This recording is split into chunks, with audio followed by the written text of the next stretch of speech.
It is Thursday, October 16th. It is time to get in the weeds. I'm Jeremy Lambert. That is SP3. And SP3 still thinks it's Tuesday. You've not updated your headline there, SP3. We're still breaking the vision out here. Come on now. We got a lot to talk about, as always, in the world of professional wrestling. We had a 3-hour Dynamite collision last night. If you were on HBO Max, you had to switch over. We had WrestleDream coming up. We have WrestleDream coming up here on Saturday. We had EVOLVE Succession last night as well. I know SP3 is excited to talk about that, review that in the C-suite.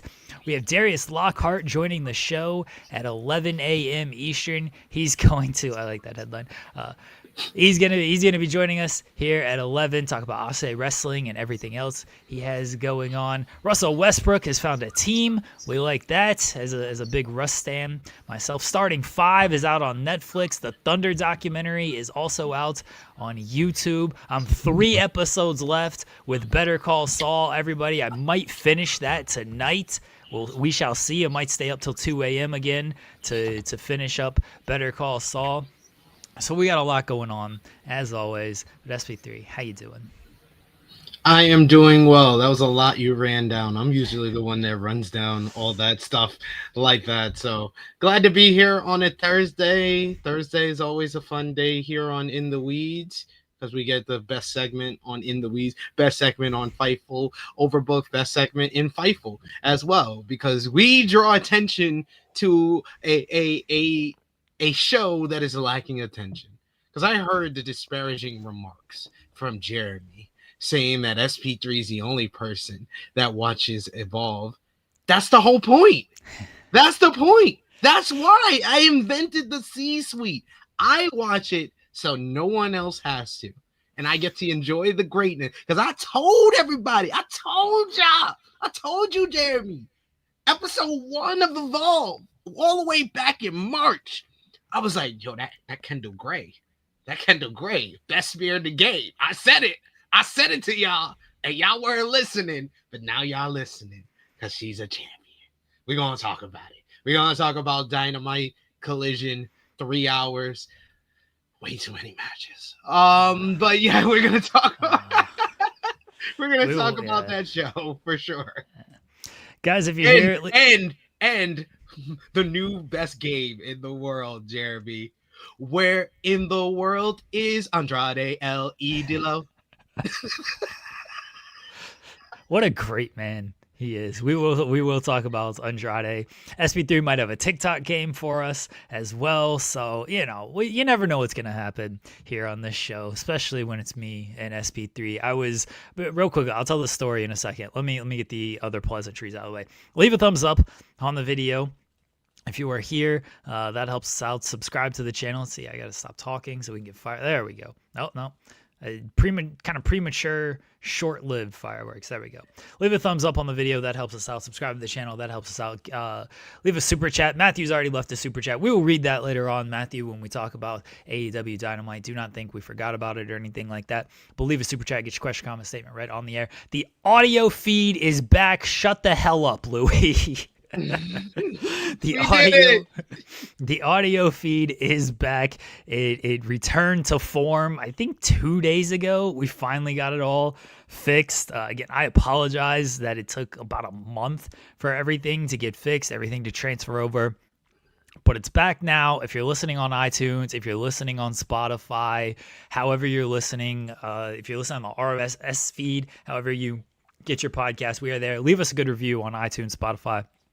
All that good stuff. That helps us out. Maggie's in the chat. Maggie does a show with Rob Wilkins every Friday at 3 p.m. Eastern called Coexisting. Everyone can check out that show. Go support Maggie. Go support Rob. And she also does all the pay-per-view previews for WWE and AEW shows on True Hill Heat. So that's why she said don't talk about NXT so she can rant about it with me tomorrow as we preview AEW WrestleDream. Fair. I don't think we don't have anything to talk about from NXT. No, there's no reason to talk about NXT today, guys. We got so much on the plate. We can't even bring in any ridiculousness from that show. So what I was saying is you never know what's going to happen with me and SP3. So last Friday, we did a show. SP3 was filling in for Joel, and we just watched SmackDown. Sorry about spoiling SmackDown for everybody, even though it had already happened. And we did the Black Family segment. And I'm going back and re-clipping it because we didn't do that over the weekend. So I'm going back and re-clipping stuff. Go check out our clips that we're posting as well. Yes. We posted the couple of TikTok games, Building the Perfect Wrestler, that SP3 and I did on Tuesday, and then there's some clips going up regarding John Cena's last match, the argument I got into with Joel on yesterday's show, and then John Cena being WWE Wrestler of the Year, which is a discussion SP3 and I had on Tuesday. So more clips are going to continue to go up, more shorts are going to continue to go up. I'm trying to work really hard on this stuff, folks. I do enough work, but I'm trying to do even more work, trying to just get stuff out there. As I'm going back and clipping the Black Family segment, which was one of the greatest segments we've ever done in the history of this I agree. show. I can't, like, I've watched that short like 8 times, and I laugh every time. I'm like critical of myself because I was like, man, I couldn't even keep it together for like the first sentence. I couldn't even not laugh. I got the sentence out and then I immediately start laughing. The part that pops me is I'm like, I don't think I can say that. And you're like, you can say that. It's Black Family. I always laugh at that part. I was like, I don't know why I said I don't think I can say that. I just thought it was funny. But you just like, you can say that. It's fine. So go back. That clip is going to go up probably today, maybe tomorrow, definitely before SmackDown tomorrow. But if you haven't seen that show or anything, there's a short already. I made sure to do a short on that, but we're going to post the full clip because it's more than just the Black Family. We got the whole Rainbow Gang Wars on that as well. So it's way more involved than just the Black Family. We did a whole entire ass booking territory for the Black Family and what it could be involved. But I was clipping that. And I was clipping us reviewing the Osama-san album because I told you about that on Friday. That's great. Yes. I mentioned this on Monday, and I didn't get to it on Tuesday. That was on me. I forgot. My brain doesn't work half the time. I told the kid about, I was like, oh, yeah, we mentioned Osama-san on the show today. And he was like, oh, what happened? I was like, I did the show with SP3. You remember SP3 from the wedding? He's like, yeah. And I was like, yeah, he listened to the album like on the air. And he's like, oh, what did he think? I was like, he didn't really care for it. And I told him he had old ears like me. He's like, yeah, that makes sense. The kid went and listened to this fucking dumbass show. What'd he say? Oh no! Did he hear the Black Family? I think he heard the Black Family segment because he did not know when we reviewed the album. So he said he listened on like 2x speed to get to the point where we reviewed the album, and we did the Black Family opening stuff. Like we got to the album review about at the hour mark or so. Yeah. So I think he listened to the full first hour of the show before he got to the Osama-san part. I walk in the door on like Monday from doing whatever I was doing, or the weekend, whenever it was. I walk in the door and he just goes, Jeremy, I got beef with you in SP3. And I'm like, what the hell? What did we do? Wow. I was like, what do you say fuck us for? And I was like, what's up? He's like, I listened to your show. I was like, oh shit. Oh no. This could be bad on a lot of levels here. You listening to our show. This is not good at all. You listening to this show. And he's like, I heard what you had to say about the Osama-san album and me and everything. I was like, I didn't say anything about you, except like your musical taste isn't good. But I tell you that to your face anyway. Like, I don't understand your music. I don't need to say this on the show. I tell you this every day. We listen to this stuff. He's a good sport about it. He took it very well. But I was... Oh, man, when I walked in the door and he's like, I got beef with you guys. Like, oh, no, this isn't good. And when he said he listened to the show, I was like, oh, man. He's got beef with the chat, too. by the way, because nice. he saw the comments as well, and he's like, yeah, your chat, I don't like them either. I was like, oh man, this isn't good. This isn't good at all. Oh man, did you speaking of like this generation of hip hop, did you see the Ian double XL freestyle? Oh, this was a while ago, right? This is a while ago. Yeah, but I've been seeing my videos of people watching it. So I hadn't seen it before. I've just seen a whole bunch of reaction videos watching it. It just, oh man, black people watching the Ian freestyle is hilarious. It's hilarious. I didn't know who that guy was. I was like, who is this guy? And I think Tyler, the Creator, called him like an industry plant. And that's when I first heard of him. Because Tyler was like, oh yeah, this industry plant. And people are like, oh, who's he talking about? But like, I was talking about Ian. I was like, I don't know who Ian is. And then I was like, oh, it's some white dude. I listened to, I think, like 30 seconds of one of his songs. He's like out in a desert and there's a car or something. I don't know. I listened to it. I was like, this isn't good. I don't know what this is. But then I did see the freshman freestyle and I was like, this is also awful. So I've never heard like a full song from him. I have no idea. Damn, I'm DJ Khaled. We the best. I was dying. I was like, this is the most unintentional funny freestyle I've ever heard in my life. It's like, I don't know who this dude is. He's not good. He's not for me. I did ask. I was like, oh, did you hear me sing lyrics? And he's like, no, I didn't get that far. So I was like, oh, okay. Good. he's like he don't want to learn that I'm out fucking everyone.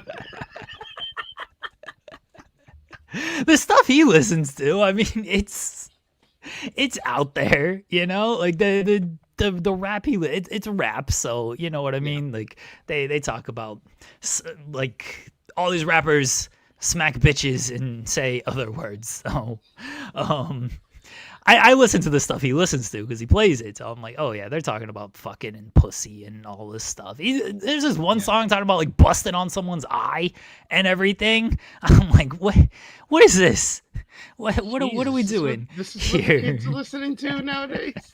Yeah, like what are we doing? So like, it's nothing he hasn't really heard. So, my wife just messaged me and said, I told him if he hears you start saying lyrics, he turns it off. I had to issue a parental advisory warning to the kids. Like, if you listen to his show and he starts yelling out lyrics, just immediately turn it off. There's nothing good. Nothing good can come out of it.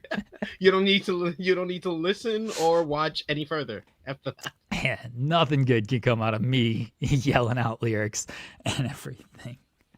City girls have some good lyrics. They outfuck everybody. Will outfuck everyone, apparently. That's what I hear. I imagine the kid's never going to listen to the show again. Thank God that's not going to happen. I don't need him to be a regular listener. He's going to start. I did like 2 songs on that album. Yeah, sure. I was like, that one's all right. He admitted that one of the songs was not good. I don't remember what song it was, but he was maybe like, the one with all the static I played. That's all of them. What do you mean? That's every single song. That's all those songs. He's like, yeah, I don't even really like this song. And then he plays it for me. He's like, but I'm going to make you listen to it. I was like, oh, thanks. Appreciate that. Appreciate that you're going to put me through this. Let me turn back on my Taylor Swift here and get out of this Osama-san nonsense. Well, we do have to talk some NBA on today's show, Jeremy, because I have some breaking news. I don't know if anybody knows this, but this is about to be like the biggest news that you've heard all day, probably of the week. LeBron James is old. Oh, yeah. He has dialysis. Yeah, sciatica. Yeah, sciatica. Like that's an old people disease, is what that is. Like that's when you just wake up and you're just like body parts ain't moving like you expect them to move, and things just hurt. Like that's all that is. I'm like, oh man, sciatica like a unk. Absolutely, yes. He's supposed to be out until mid-November. I think that's what they're saying, is that they're going to hold him Yeah, out he until he mid-November. suffered the injury in July, according to Shams, and he's basically had to like deal with the pain. He's tried to do like other stuff to deal with it, so he hasn't been training. Like, I see somebody brought up him showing up at the Kai Cenat stream. He hasn't been training. He hasn't been working out because he hasn't been able to. He has nerve damage on his right side, so that's what the sciatica is giving him. So he needs more time to get into basketball shape. So yeah, we're not going to see him for like the first 10 games of the season. But I'll be honest with you, me and the Laker Nation, we're kind of happy about that. Oh, That's kind of yeah, because like this team is actually more talent than Luka had when he didn't have Kyrie on the Dallas team that made it to the finals. Yes, yes, yes, yes. This is more talent. More talent on this. Austin Reeves and DeAndre Ayton is better than anyone not named Kyrie that was on that Dallas team that went to the finals. So I think that this is going to be helpful for Austin Reeves' game. He always plays better when he has the ball more, and he doesn't have both LeBron and Luka on the floor to dominate the basketball. You could play with Luka more off the ball. I think that Luka is just going to go nuts. He's going to average like 38 and 8. He's going to put up his 2023, 2024 numbers again. I think for DeAndre Ayton, I think that this is going to be a better way for him to kind of settle in. Whereas, he'd be a guy that would just be there to kind of get rebounds, get some second chance points, and maybe once in a while he'll get the ball thrown down low to him. Now he's going to be probably our third option on this team. So he's going to get the ball more. He's going to be able to get the rebounds that he needs to, have the space on the floor that he needs to as well. I think it's going to be helpful for the other Lakers. And then I think the difficult part is when LeBron comes back and building up that chemistry after we already built chemistry without him. third option DeAndre Ayton is famous last words. Dominating. I do love that nickname. I do love the dominating nickname. I've said this before, but I'll just randomly text Sammer. I'm just like, dominating, and he's like, oh, you suck. That's it. LeBron will make the All-Star game. They'll put him in there as just, he's LeBron James, and it might be his last All-Star game. I don't think it will. I think he plays at least one more season, but they're not going to take that risk. Be like, oh, LeBron's going to be back for one more season. I think this might be it. He wants the retirement. He wants. Yeah, I know he wants the retirement tour. He's going to announce it probably at the end of the season. But when you start getting these type of injuries, nerve injuries at 41, like, and you're missing your first opening game of your career, of your 23-year career, like, that says something to me. No, I'm with you that we're not off to the best start with LeBron, considering he's going to miss opening night in the first month of the season. But he wants the retirement tour, and he's going to announce that next offseason, that next year will be his last year with everything. I'm curious about the Lakers. I mean, I like Austin Reeves. I don't think he's the best third option in the league. I like Austin Reeves. I do think with LeBron out of the game or missing the season, like he'll have the opportunity to do more. DeAndre Ayton, okay. And defense is still a little bit. We'll see how that goes overall. But they got the Warriors on opening night too, and the Warriors are not an easy matchup either. I mean, Steph is Steph. When they had Steph, Butler, and Draymond, I mean, they were there. One of the best teams. Yeah. Yeah. After the trade deadline, they were one of the best teams in the West. So they're going to be good this year, assuming everybody can stay healthy. And that's with everybody. Dub's going to miss for OKC. Dub's going to miss the first few games, I'm pretty sure. I don't think he'll be back for opening night, unfortunately. But we got the Rockets. The regular season, I'm excited when it'll start. But after you win a championship, it's like, all right, let's get to the playoffs. Let's roll and see what we got there. But I'm excited to. I think it's gonna be a stress-free regular season for me. Yeah, honestly. I think so. I'm hearing more and more from more people that talk about that. In the basketball community, more and more people are thinking that the Nuggets are the favorite. The Nuggets are I told you I like the Thunder. Nuggets. The Thunder are the favorite, really, but the favorite to beat the Thunder is the Nuggets. Yeah. So I agree with that. I was talking to my nephew yesterday, and I was like, yeah, the Nuggets have the best chance. They're the team that if the Thunder don't make it to the NBA Finals or don't win the championship this season, it'll be because of the Nuggets. I think that a lot of people have sold their stocks early on the Houston Rockets following the Van Vliet injury, though. The Rockets are going to be there. I think the Rockets are still a top 3 team, even with the Van Vliet injury. So I don't think they're top 3 anymore. No, really. Not without a point guard. Not without a point guard who's getting the people the ball to move around and move. They don't have another point guard. It's just Van Vliet. I think that they're going to have a slow start to the season. I think that they would probably be like a top 5, top 6 team, but I don't think they're top 3 anymore. All right, who do you have top 3 then? I would say who replaces them, as I assume Thunder and Nuggets are 1-2. Thunder, Nuggets, Wolves. And the Wolves are just so. I don't fully disagree because they were a 6 seed last year. They made the Western. They've won back-to-back Western Conference, or they've been to back-to-back Western Conference Finals. That team is just so bland. Like it's just so uninspired.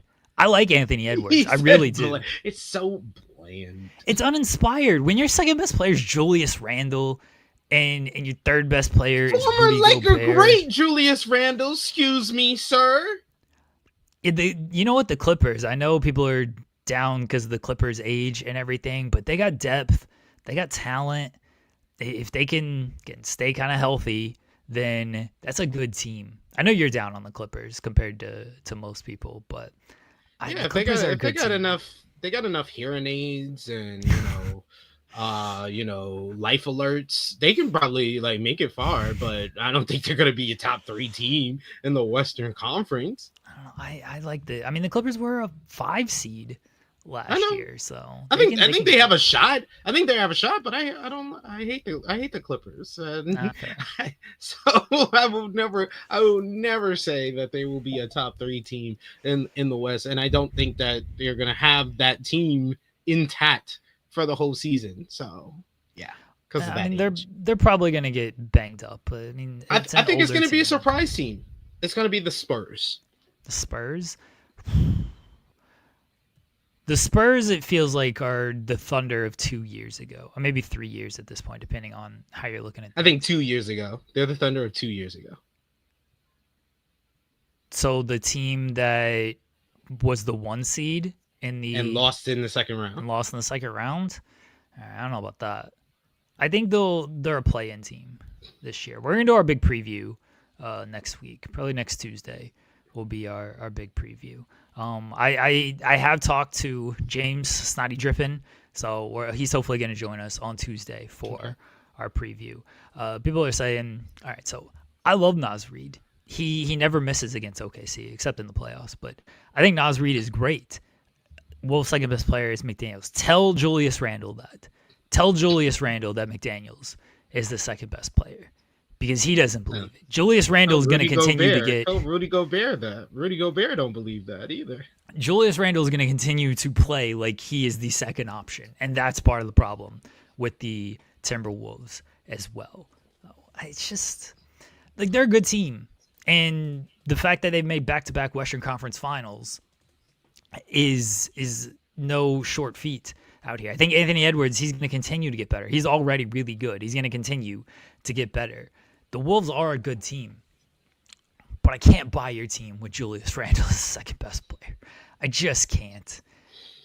Julius Randle's Julius Randle. He does some good things. I think if Randle's your third best player, now you're in a little bit of business. But as the second best, I don't see it. If McDaniels can step up and be their second best player, then all right, cool. But Julius Randle's got to take a step back to allow that to happen. And Julius Randle doesn't do that. Yeah. He ain't doing that happen. So, yeah. Yeah, Mike Conley's old too. So, he is what he is. The Spurs will be good. The Spurs are consistent. I mean, not Spurs, the Wolves. The Wolves are consistent. Yeah. Yeah, just an uninspiring team. What about the Kings? The Kings got Russell Westbrook. The Kings and NBA 2K like 19 is a beastly team right here. DeRozan, LaVine, Westbrook, Sabonis. This team balling, right? is a monster team in NBA 2K19. NBA real life 2025, 2026. I don't know. Yeah, I don't know. I agree with in the chat saying the Kings will be a play-in team at best. At best they'll be a 10 seed, and in reality they'll be a 12 seed. Yeah, I don't think they're a play-in team. The West is too good, and this team is really good. And this team is way too mismatched. Way too mismatched. Like, just who's playing defense out there? You're gonna DeRozan is just gonna take a bunch of mid-range. LaVine he's gonna jack up the ball a bunch. Westbrook's gonna shoot more than he needs to.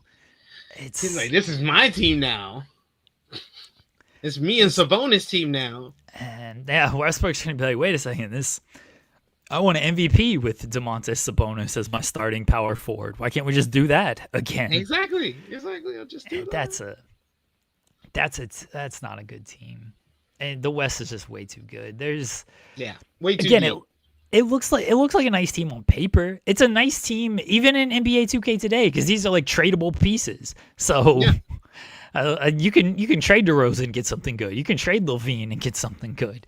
You can really trade Sabonis and get something good. But you're trying to actually play these guys as a team. It's like, their defense is going to be awful. It's going to be really bad. It's going to be absolutely the worst. It's going to be the worst in the league for sure. Yeah, LaVine and DeRozan didn't do anything in Chicago. Now we got 2-3 years later, so they're not quite as good. With this team's a little bit better than the Chicago team, at least talent-wise. Sabonis is better than anybody. Yeah. Sabonis is better than anybody that Chicago team had. Westbrook's Westbrook at this point. I love Russ. He's in his 18th year. He's a seventh, eighth guy. Who you're getting. You're getting with that. I feel like with this might be his last year. Probably. For better or worse. Probably. I like Keegan Murray. I think Keegan Murray's good. I know he just signed a big deal. I think I got Dennis Schroeder as well. He might be their starting point guard. I don't know. Who else is going to start for them? It might be Keegan, or it might be Dennis Schroeder. Malik Monk's on this team. It's just They have a whole bunch of players I know, but they don't seem like a good match with each other. It's not a good team. It's a nice team on paper of like, oh, hey, cool, here's guys you know, but it's overall just a mismatch of team. It is what it is. Yeah. Chicago is better with Kobe White, Vucevic, and healthy Lonzo. None of those guys are better than Sabonis, though. Yeah. I like Kobe White. Vucevic was kind of underrated in that time. And healthy Lonzo Ball was a very good player, but I wouldn't take any of those guys over Sabonis. Sabonis is the only one out of those guys who's like a consistent all-star when he was on a good team. Yeah, Kobe White was a younger player who wasn't just going to get shots with those two guys around. Yeah. Sabonis is also a better fit with those guys because he doesn't need the ball as much. He's not going to take all those shots. He can actually get those guys the ball because he's such a good passer out of the post or even at the top of the key. It's just an offensive hub at the top. Like Sabonis can hit those guys on cuts, or if they actually have movement, he can find them open shots. Like White, Lonzo did that a little bit, but again, Lonzo kind of needed the ball a little bit more because he was an actual point guard. And I think it's Luis who said Ball on the Bulls was the best team in the East. What are we talking about? Like the first 20 games of the season? Now they were really good before Lonzo got hurt. They were. I know. No, they were. Yeah. They were. Yeah, but I mean, they were always going to fall off. They have Billy Donovan as their head coach. Exactly. But that's Jose. That's Jose, not Luis. You gotta figure out who Jose is in the chat, SP3. Luis Jose, I don't know. You got to change this ad. It's not like this on True I can't Hilly. do I see anything the about names. it. I see I names can't. on True Hilly. I can't do anything about Fightful it. thing. Sorry, Jose, but no. I don't take. I don't like claim like, oh man, Portland at one time they were the best team in the West. It was like the first 10 games of the season. Like I never say like, oh, this person was the best team in whatever the first couple of games of the year. It doesn't matter. It just matters where you're at the end of the year. And yes, they had the injury that took into account, and they were really good with Lonzo. But I don't think I would be saying they were the best team in the East. I think that's a little bit presumptuous. They were the 1 seed in the East. Now, whether or not you think they were going to maintain that if Lonzo stayed healthy is a different story. But they were the 1 seed for the first quarter of the season, maybe even a little bit more. Louis says it was until Christmas. So there you go. That's about the first third of the season. A month and a half. Could they maintain that? Yeah, could they maintain that? I don't know. But they were a very good team. Yeah, it just Lonzo got hurt and the whole team just kind of fell apart. That's what happened there. Lonzo's in Cleveland now, which I think is a good fit for them. They lost Ty Jerome, and he was very good for them as a scorer. But with Lonzo, he's not going to score as much as Ty Jerome. He's going to play better defense, and he can bring a kind of a different energy and pace to that team that I think will be beneficial. I mean, Cleveland will probably repeat as the top team. I think so. I think they're gonna win 58 plus. I think this season. I think it's not gonna be much of like drama or mystery on how we see the Eastern Conference coming to fruition next week when we do our preview, because I think it's just we know who the top 2 is, and then it's just figuring out where you place everybody else underneath them. Yeah. And our big season preview is going to be on Tuesday, which is also opening night in the NBA. It is ring night for the Oklahoma City Thunder. I'm very excited about that. Very excited to see everybody get the ring. I've been seeing clips from Starting Five and Shay's comments and everything. It's so nice to have a guy like Shai Gilgeous-Alexander on your team who just wants to win, understands winning.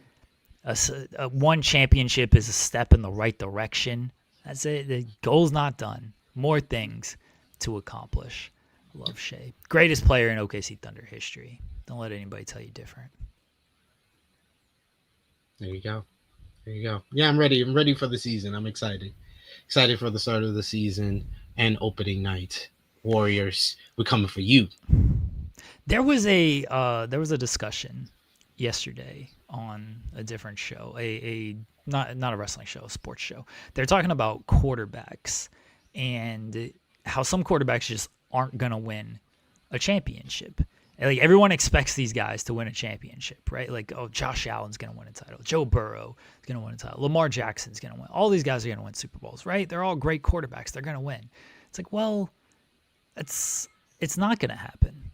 Like throughout history, that doesn't happen. Dan Marino never won a Super Bowl. Phillip Rivers, Andrew Luck, like all these guys were great quarterbacks. They never won Super Bowls. And I got to thinking about that with the NBA and how great players just don't always win titles. Carmelo never won a title. Charles Barkley never won a title. Patrick Ewing. Yeah. Like these guys never won a title. Allen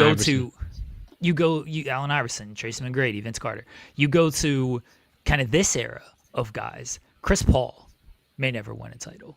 Russell Westbrook may never win a title.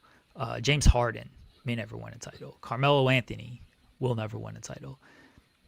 And now I'm starting to think of current era of guys who like may never win a champ. Like we all think these guys are going to win a title, right? Like if you asked me 10 years ago, 15 years ago, is James Harden going to win a title? Is Chris Paul going to win a title? Is Westbrook, Lillard? But yeah, of course. All those guys are great players. Of course they're going to win titles. But like history tells you not everybody's going to win a title. Like that's just what happens. So I'm thinking about today's guys.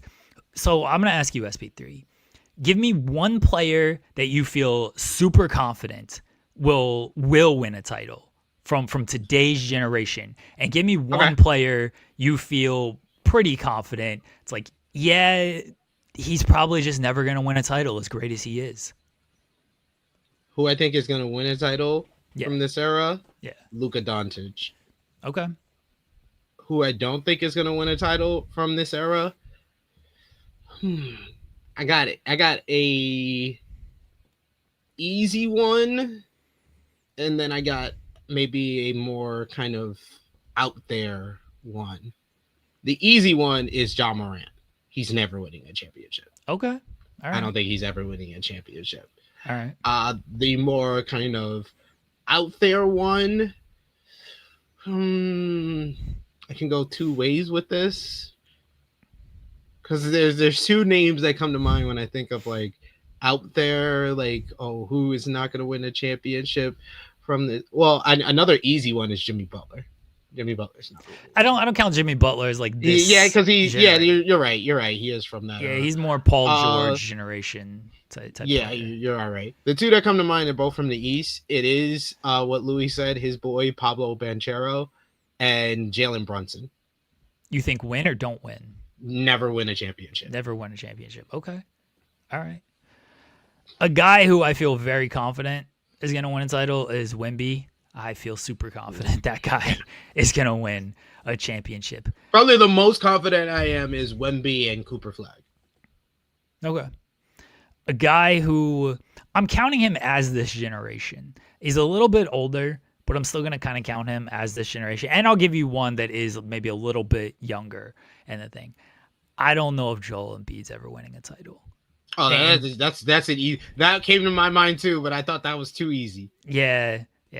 But he's an MVP, because I was thinking about this of guys who you were like, oh, they're going to win a title, have actually won the title. The guys who have been the MVP, Shea got a title, Giannis, Jokic, all got titles. And so you can't put them in that category anymore. Yeah. And those are the last, 5 MVPs. And then Embiid is the other one, and he doesn't have a title. And I don't know if he will get a title. The other person who I'm like, I don't know if he's going to win a title, and Kevin just mentioned it, I don't know about Zion. I don't think Zion's winning a championship. Yeah. And, when Zion came into the league, it was, of course this guy's going to win a championship. Yeah. Like, how can he not win a championship? And so, again, this is the thought that I was having yesterday. I was listening to this NFL discussion is you always think when these guys come in the league, it's like, oh, Wemby's definitely going to win a title. How can Anthony Edwards not win a championship? How can Luka not win a championship? After Embiid won the MVP, how can, even before he won the MVP, how can Embiid not win a championship? Zion, how can he, like all these guys, of course they're going to win titles. And it's like, history tells us it's just not going to happen. Like not everybody wins a title. So I like your picks. Ja Morant is, that's one where I can see he may never get there. At least not as like the guy or the second guy. Because you can't like you always hear about, oh, your window is only open for so long, but you don't hear about too many times of someone closing their window as it's opening.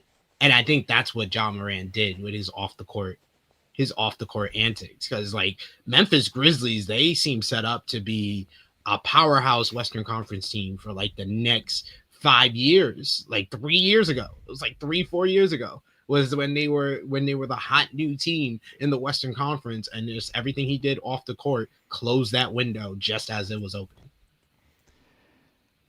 Yeah, I like your pick of Ja. I saw people mention Trae Young, which possibility. I do like Atlanta this year. I don't like them enough to pick up to win a championship or anything, but I do think they can make some noise in the East. Yeah, Trae Young was a good shout. People saying Cade Cunningham. I like Cade, but that might be another Cade. One. I think that the Pistons are going in the right direction with their team, so I can't put him in that not winning conversation. But it's still so tough because like I like Cade. I do think the Pistons are going in the right direction, but are they ever going to be better than a team like the Thunder? Are they ever going to be better than a team like the Spurs? Are they ever going to be better than a team like the Mavericks who have Cooper? I can see them being better than those second teams. I mean, Thunder's not going to make the finals every single year, and I think that they can develop their team to be better than every other Eastern Conference team. So you need to make the finals to have an opportunity to win the finals, and I think that they are in the direction where they can go to the finals more than once, thus having the opportunity to win a championship. And that's true, like, because the East is so down, and maybe it'll turn around. You know, there's a possibility that one player can shift things when it comes to this. You never know how trades are going to shake out. You never know how free agency is going to shake out, or the draft. So it can certainly shift at some point. But at least for the next 3 to 4 years, the West is definitely much better than the East. And the East is trying to figure things out, but the East is so open that, yeah, the Magic can make the finals. The Pistons can make the finals. Like, okay, well, once you're there, who knows what's going to happen? I mean, no one thought the Pacers to start last season were going to be in the finals, and they were in the finals, and they went all the way to a Game 7. If Halliburton doesn't get hurt, maybe they win a championship. So all you got to do is get there. And then if you're there, you never know how it can work out. And yeah, like maybe these guys at the end of their career, they get a championship on a team like Gary Payton did end up winning a championship. What we're talking about as a 1-2 kind of guy. If they're there and they're a sixth man or just kind of an end of the bench kind of guy, it counts, obviously.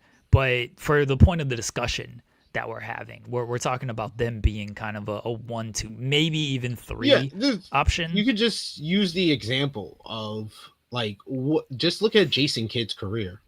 What is talked about and praised more about Jason Kidd's career? Him winning a championship with the Dallas Mavericks, or him taking that Nets team to 2 NBA finals? I think it's the latter. And I think it's not even close. It's not even close. I barely hear people mention that he is a champion, but they don't mention like that year as iconic as those Nets years. Yeah. All right. Again, our preview will be on Tuesday. We have correctly predicted, what are we, 4 straight years for the NBA 4 champion? Straight. Dating 4 back straight to years. The 2022 NBA Finals.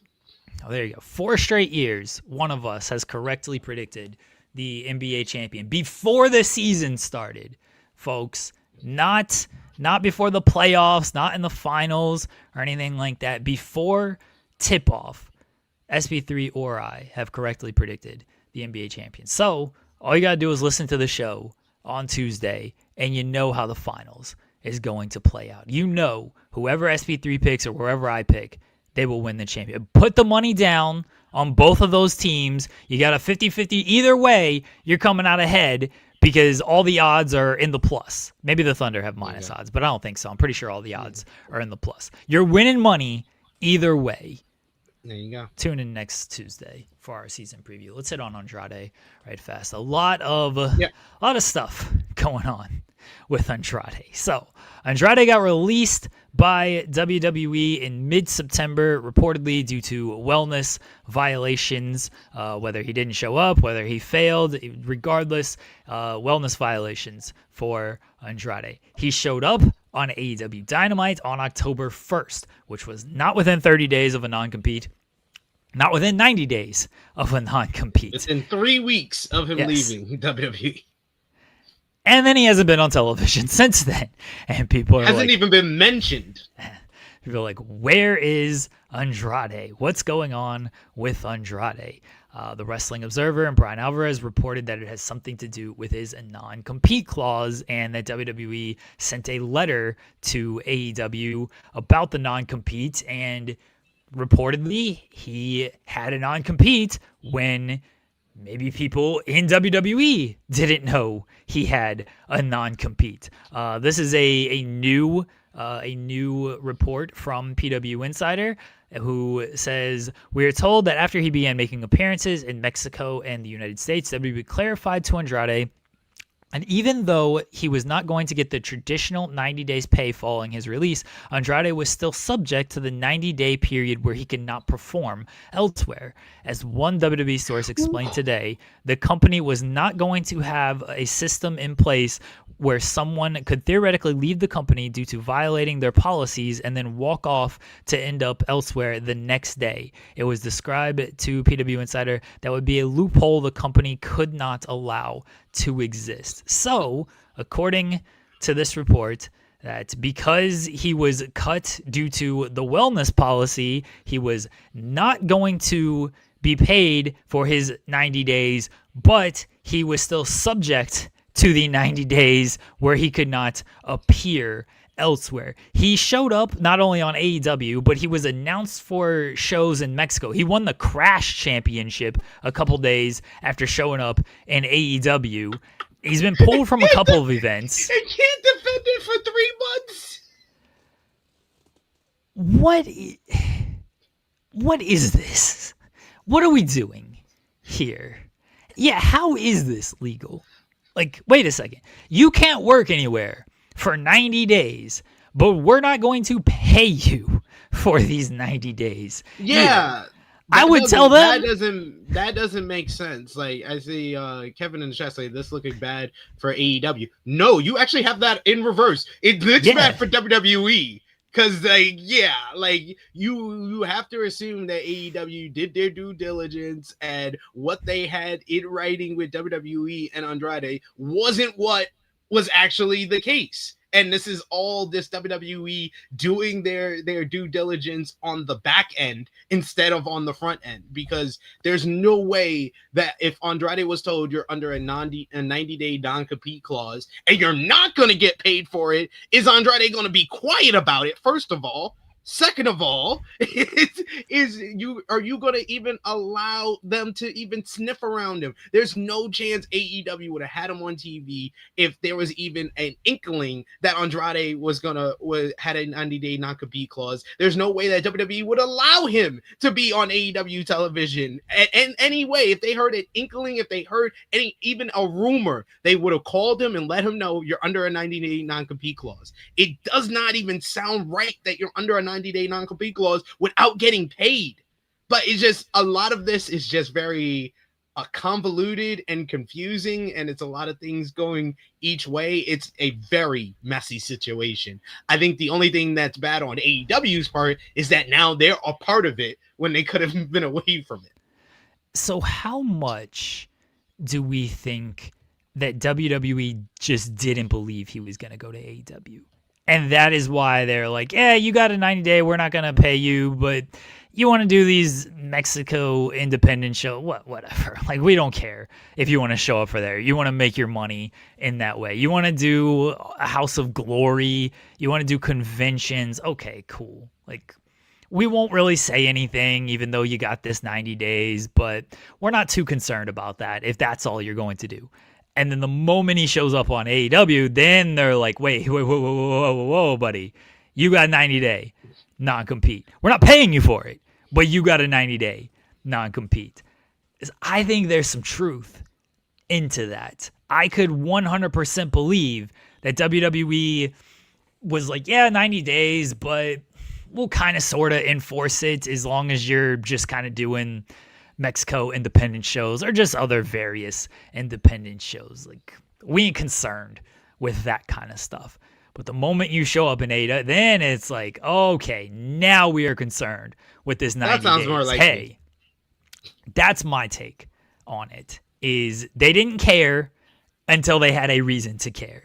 And AEW and him showing up in AEW gave them a reason to care. Sean's already shot what I'm about to say down, not what I just said. That has not been reported on. That's just me spitballing, tinfoil hat kind of brain out here. Sean's shot this part down.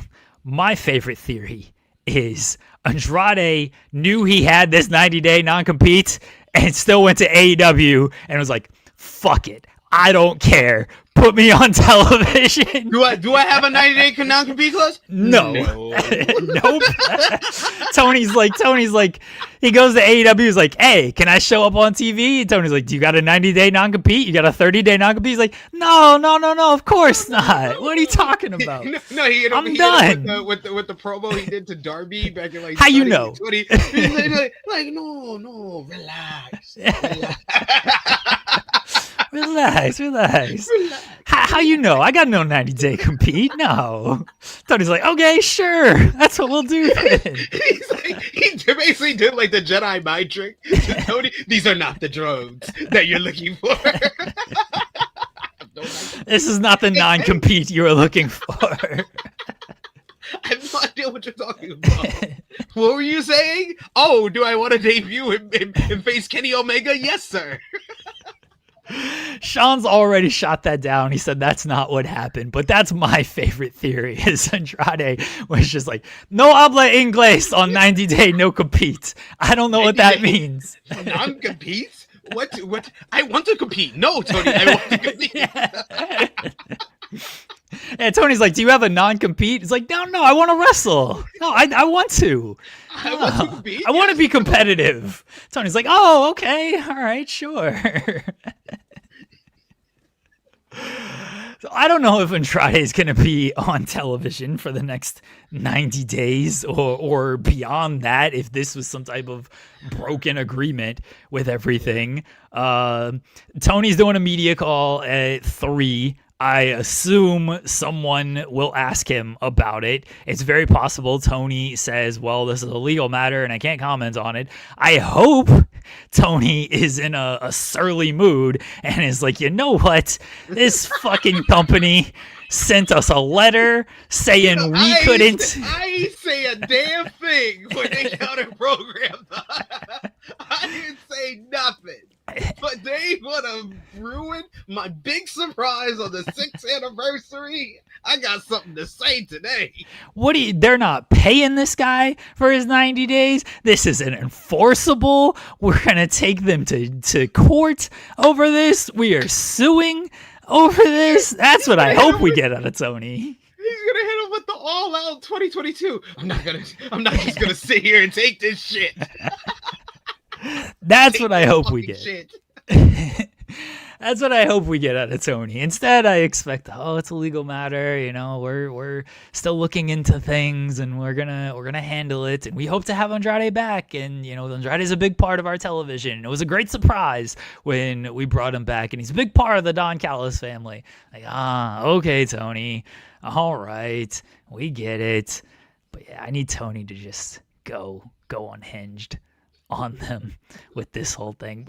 The last time he really did that was when he was talking about like the WWE PR department, because they were doing like ratings, and it wasn't even like a question about ratings, but he's like, yeah, why did the WWE PR, why are they sticking their nose into my business and like leaking these stories about us? Like, that's none of their business. Like, you weren't even asked about this, Tony. And I think after that, people talked to Tony and were like, okay. Yeah, they were like, we gotta put you in training. Yeah. You're training. Like the 2024, like the first half of 2024 was like defined by that of like responses to everything WWE would do or say about them. The Punk interview. Oh, we gotta release the video.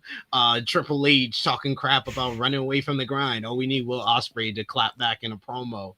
Oh, the Punk Hawani interview. Oh, we need Edge to do the rah speech. Like, it was too much. It got too much. So I respect AEW for putting his ass in media training. I don't need that stuff on the television show. And I said as much at the times. I don't need Will Ospreay talking about running from the grind on the TV show, or Edge doing his speech on the TV show. But Tony in interviews, media, that's fun. Bring that shit on. It's hilarious. Like, PR training Tony is better for the company, but like non-PR training Tony is better for us as fans. It's just funny. Yeah. That's what we need on the interviews and the media calls and stuff, because that's when we really get good stuff out of Tony. Now it's like anything you ask him, it's just like, oh, we're doing great. Everything's great. Tremendous. We had a great show. We had a great pay-per-view coming up. We always deliver on pay-per-view. Oh, I can't talk about that situation, but it's going to be great. Chris Jericho coming back will be great. We look forward to having Britt Baker back. We look forward to settling this matter with Andrade and having him back on television. Everything's going to be great. It's like, just bury somebody, Tony. Just be like, yeah, fuck these people. You know what, that guy? I don't like that guy. Fuck him. They're out here releasing wrestlers when they're injured and not paying them. They're not renewing contracts when people are injured. They're releasing pregnant wrestlers. What is happening over there? They're going to Saudi Arabia for WrestleMania. You wouldn't see that out of AEW. I'll tell you right now. Yeah, I'll tell you right now. Allin won't be in Riyadh. That's the Tony Khan we need. It's just shooting on this company. But we probably won't get that, unfortunately. Unfortunately. Yeah. No. But PR train Tony's not the best Tony. It's boring. Unhinged, yeah. Criminally online, criminally message board addicted Tony Khan. That's the best version of Tony Khan. When he was doing those promos with the glasses on during the pandemic, that was so funny. Oh man, there's only one con man in wrestling. That was the highlight of every episode of TNA Impact, and I dare someone to tell me otherwise. It was. It just was. That was the best time you would get. You would get Tony Schiavone acting all cocky too. You get Tony cutting promos. Kenny Omega would be showing up. Oh, it was good times. Good times. That's the energy we need back. All right, our guest is here. I'm gonna let you do the introduction here, SP3, if you're ready. If he is ready, he can give me a thumbs up. All right, he is good to go. SP3, if you want to introduce him, and I will bring him on.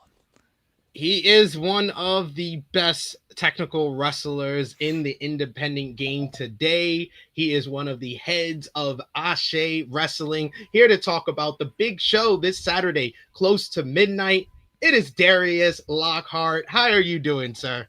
How you guys doing? Thank you for having me. I appreciate you so much. Thank you for the intro. We appreciate you joining us, Darius. Tell us what's going on this weekend with Ashe Wrestling. Oh, man. Going on this weekend is close to midnight. It is the 12th Ashe Wrestling show. It's named that way for a couple of reasons, but we can get into that later. But right now we have the accumulation of so many different pathways and storylines for a lot of our main roster here. It's a really exciting time. You got the men's championship being defended. You got the women's championship being defended. You got the X Division title being defended. You got, the first ever Ashe men's tag team champions being crowned. It's a massive card from top to bottom with a lot of variety. And you guys should definitely tune in. So I got to ask you just right off the bat, like what made you come up with like Ashe Wrestling, and kind of what was like the thought process to creating something that's been such a big part of like the Charlotte, North Carolina independent scene over the last couple of months?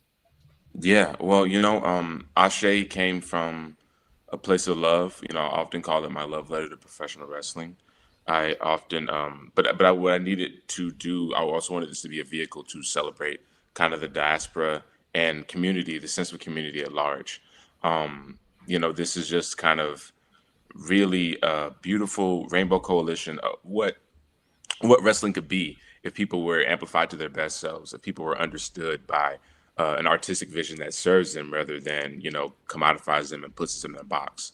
So I just kind of wanted to create something different, and also just create something that's kind of cool and forward looking, that isn't so reliant upon, archetypes of the past or tropes that kind of just don't move us forward. I don't want it to be stylish, I want it to be cool, I want it to be fly.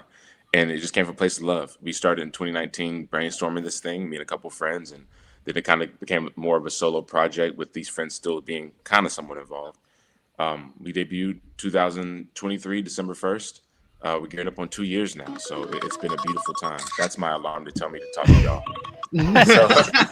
So you're technically early. You were before your alarm. You're early. There you go. No, actually, I put it on snooze at 10:55. So that's okay. but that's the general concept of Ashe. I wanted this to be a place where people could be their full actualized selves and not have to be worried about boxes to fit in.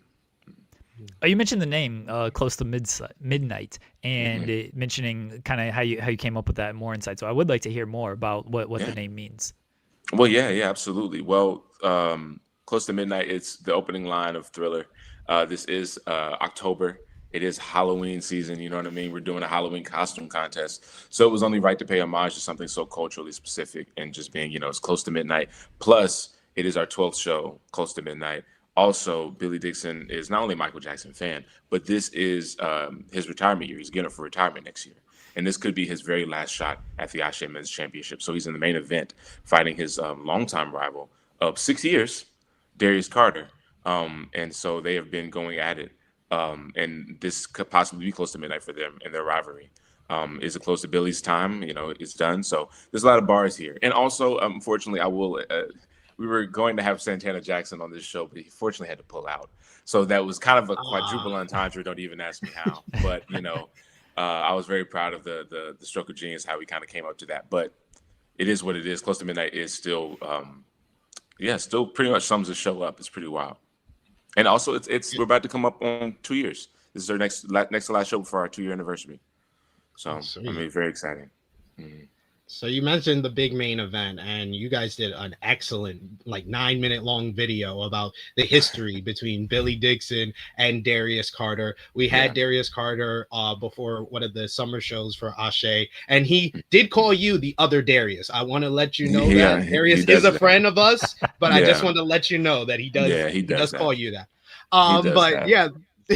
Bringing this feud to Ashe, what has that meant to you? Because this is a feud that's been all across the world on the independent scene. It was the main event for the culture a couple of years ago for WrestleMania weekend, and now it's going to be the main event for the Ashe Men's Championship. And you got Darius, who's representing Ashe over here on the East Coast in New York City for Battle Club, and now he's coming back home here after kind of taking off the last show, if you will, on his own volition. So tell us about kind of Darius' run as world champion and what this feud means to Ashe. Yeah, so, Darius Carter became the inaugural champion back in December when he cheated his way through a tournament, cost Billy Dixon, took him out before the match even started, which is why Billy is in line for a title match now. He was the opportunity for the championship was taken away from him. But Carter's been sliding his way through all these, kind of like a garden snake. He screwed me over, screwed Jordan Holt over, he screwed Yaya and Rayhan and Tejas over now in New York. We've kind of, as he's been going on being champion all these different places and doing what he needs to do to retain. Before that, like you said, the Billy Dixon and Darius Carter feud is, existed before Ashe even started. I think I was one of the many people who were just watching from afar and going, wow, these guys are really locking in. And there was so many critiques online about people going, hey, there's no more storytelling on the independents. Where did the storytelling go? No one's doing long-term rivalries. And I'm like, well, it's right there. You just maybe don't like who's doing it. Maybe you don't look their way on their radar. But Billy and Carter have been doing something very, really cool for like the past, 2-3 years now at that time. And so I remember calling and talking to both of them individually about it and just being like, y'all, whatever y'all's beef is for each other, I think you can agree that as good as it is, it's still scattered. And I don't know if people know the cohesive story. And I think it needs to live in one kind of platform. And so people can understand how great of a situation this is, despite you guys' differences. I know you don't like him, he doesn't like you, but you guys do make magic together and money together. So, let's put aside our differences and come to Ashe. And maybe if you coexist in the same locker room, if we can get to that match, we get to that match. But we didn't even get to build because Carter interrupted me and Dixon night one and put his nose in it. So that shows for impatience. That shows the kind of guy Carter is. And that's why we're here in this situation where Billy and Carter are going one-on-one. He's just not the kind of guy to wait, not the kind of guy to respect anything you have to do. And Billy Dixon is not going to stand for it anymore. So I'm hoping to see a title change come Saturday. So I'm kind of offended because Darius is a friend of ours, so I am taking offense to the words you're saying about him. But I want to say, after watching the video, it's very much Billy and Darius come off like a 2025 black version of Ric Flair and Dusty Rhodes. I don't know if That's you've got that vibes to it. Like I got that vibes watching that video. 100%, 1,000%, No. 1,000%. See, SP3 would be nice, and Darius Carter is a friend and everything. I was just gonna straight up ask, how much does this guy suck? Because He's that's awful. yeah. See SP3, you can try to be friends with Darius Carter. I'm on Darius Lockhart. He called me his friend last time he was here. You can't go for low hanging fruit, buddy. You can't go for low hanging fruit. Wolves in sheep clothing. No, I'm on the real Darius's side, not Darius Carter. Yeah, and I appreciate that. Like I said, Carter is like I said, man, he screwed me out of the Ashe Men's Championship. It's a belt that I helped create, obviously, being a part of Ashe. So the irony is not lost upon me. And the only reason, I've been kind of in a weird line of ownership versus competitor. I want to compete, and I want to compete amongst my peers. So I've given a lot of power away to a decision board of our elders and states, elder statesmen in the sports, such as Caprice Coleman, which leads up to Teddy Long, who then reports to the decision board with Mark Henry, Jazz, Miss Jacqueline, D'Lo Brown, Ron Simmons. These are all on the decision board. So these guys are helping kind of decide where things go. So I'm allowing that to happen so I can focus on the ring competition. And I see Carter come in and take this belt, this thing that's supposed to mean so much to all of us, this championship, and kind of disgrace it with not only a night of infamy, the way you took it, the way you hurt Billy, the way you screwed me over, but then go on and parade around like he's this righteous guy. It pisses me off. So, I could talk all day about how much I don't like Darius Carter, but it is what it is. I can't take certain things away from him. And I guess the Ashe Championship currently is one of them, but hopefully that will change soon if Billy doesn't get it done. All right, I got some North Carolina questions for you. So I'm from North Carolina originally. I moved to Ohio. Please don't judge me. And kind of the biggest things I miss. Sorry for your loss. Yes, love. People do crazy things for love. Yeah. Oh, I'm sorry for your gain then. Thank you. Congratulations. But I miss Bojangles and Cookout. Those are the two things that we don't have that here in Ohio. We have Bojangles, but it's not the North Carolina. Absolutely. But Cookout. You know the menu, the vast menu. Let the people know if they're going to Cookout, what do they need to get? I think I'm not a beef or pork eater, so my menu option is like that. So I'm going to go with something that's hard to mess up, which is chicken strips, which is simple. You can't get that wrong. But I think, whatever you like is what you should get. Don't experiment at Cookout. Like that, I don't think that's a place you want to be like, well, let me try until you've established that you like it or not, A lot of we get a lot of British talent here at Ashe. And so every time someone, Darius or Aaliyah James is here or Leon, one of us tries to get them to go to Cookout or something. Try Bojangles, try this. And even people who aren't even British or just regional, like Charity King had never had Bojangles before she got here. And seeing her taste test it was fun. So, it's I know what you mean. Like the novelty is there, but the chicken strips are my Cookout tray. That's just simple. What are they ordering from Bojangles? Like when you take them there and just all right, you gotta get the chicken sandwich, or you go off the board a little bit. I let people choose, but I'm a person. Look, choose what you want, but if you ask me about it, I'm gonna tell you about it. And I think most people just do the simple 2-piece. That's simple, it is what it is. But I'm usually not there for too many people. I was just there for charities and man like Darius experienced a Cookout, which I don't think he enjoyed that much. We gotta figure this out with I don't think he got Darius here. Yeah, I don't think he got it. We're gonna get him on the show and just ship him some Cookout and be like, all right, please, we're gonna taste test on the show here. Yeah, there was someone else who didn't like it. I think Charity King doesn't like it. Sandra told her to order the wrong thing. Security guard Dre told her to order the wrong thing, and now she's like, I don't want. I'm like, we'll get you back. Yeah, there's so many options at Cookout. Yeah. If you don't like one thing, get a burger, get a hot dog, get a walking taco, you get a milkshake. You can figure something out. Start in the left corner of the milkshake. You don't like that one, go to the next milkshake. You don't like that one, next milkshake. And then you do that for 50 times. You will have funded Cookout's whole month. Right. And they got 50 different options. You'll find a milkshake you like, unless you just don't like milkshakes, allergic to dairy or something. Then you're out of options. I like Absolutely. giving people kind of tips of things to do outside of the big show on Saturday. But Oh the yeah. show on Saturday has so much outside of wrestling. I was reading about Hmm. like it's got live music. So tell us about like kind of the outside of the wrestling ring stuff that is going to Yeah. be going on at close to midnight. Yeah, so Asha's a little different. You know, every show we have a live DJ there spinning things, and every now and then we'll have a live performer and to showcase some music. This show we don't have a live performer, but the last couple shows we have, and they were able to shut the performance down. You know, in ring, out of ring. Some performers get in the ring and do their thing, and the crowd responds really well. It's a really good time. You guys can check some of those musical performances out by, and just a concept of the show out by checking Ashe Wrestling on YouTube. We have a showcase called Ashe TV. You get 1 hour of Ashe Wrestling. It's like a little, we've broken the pay-per-views down into mini episodes. So if you check those out, you'll see exactly what I mean about the live performances. They're really strong.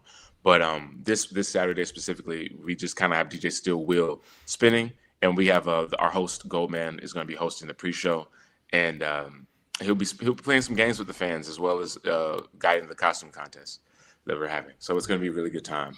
The winner of the costume contest will get free tickets to December, which will be a good time, our December anniversary show.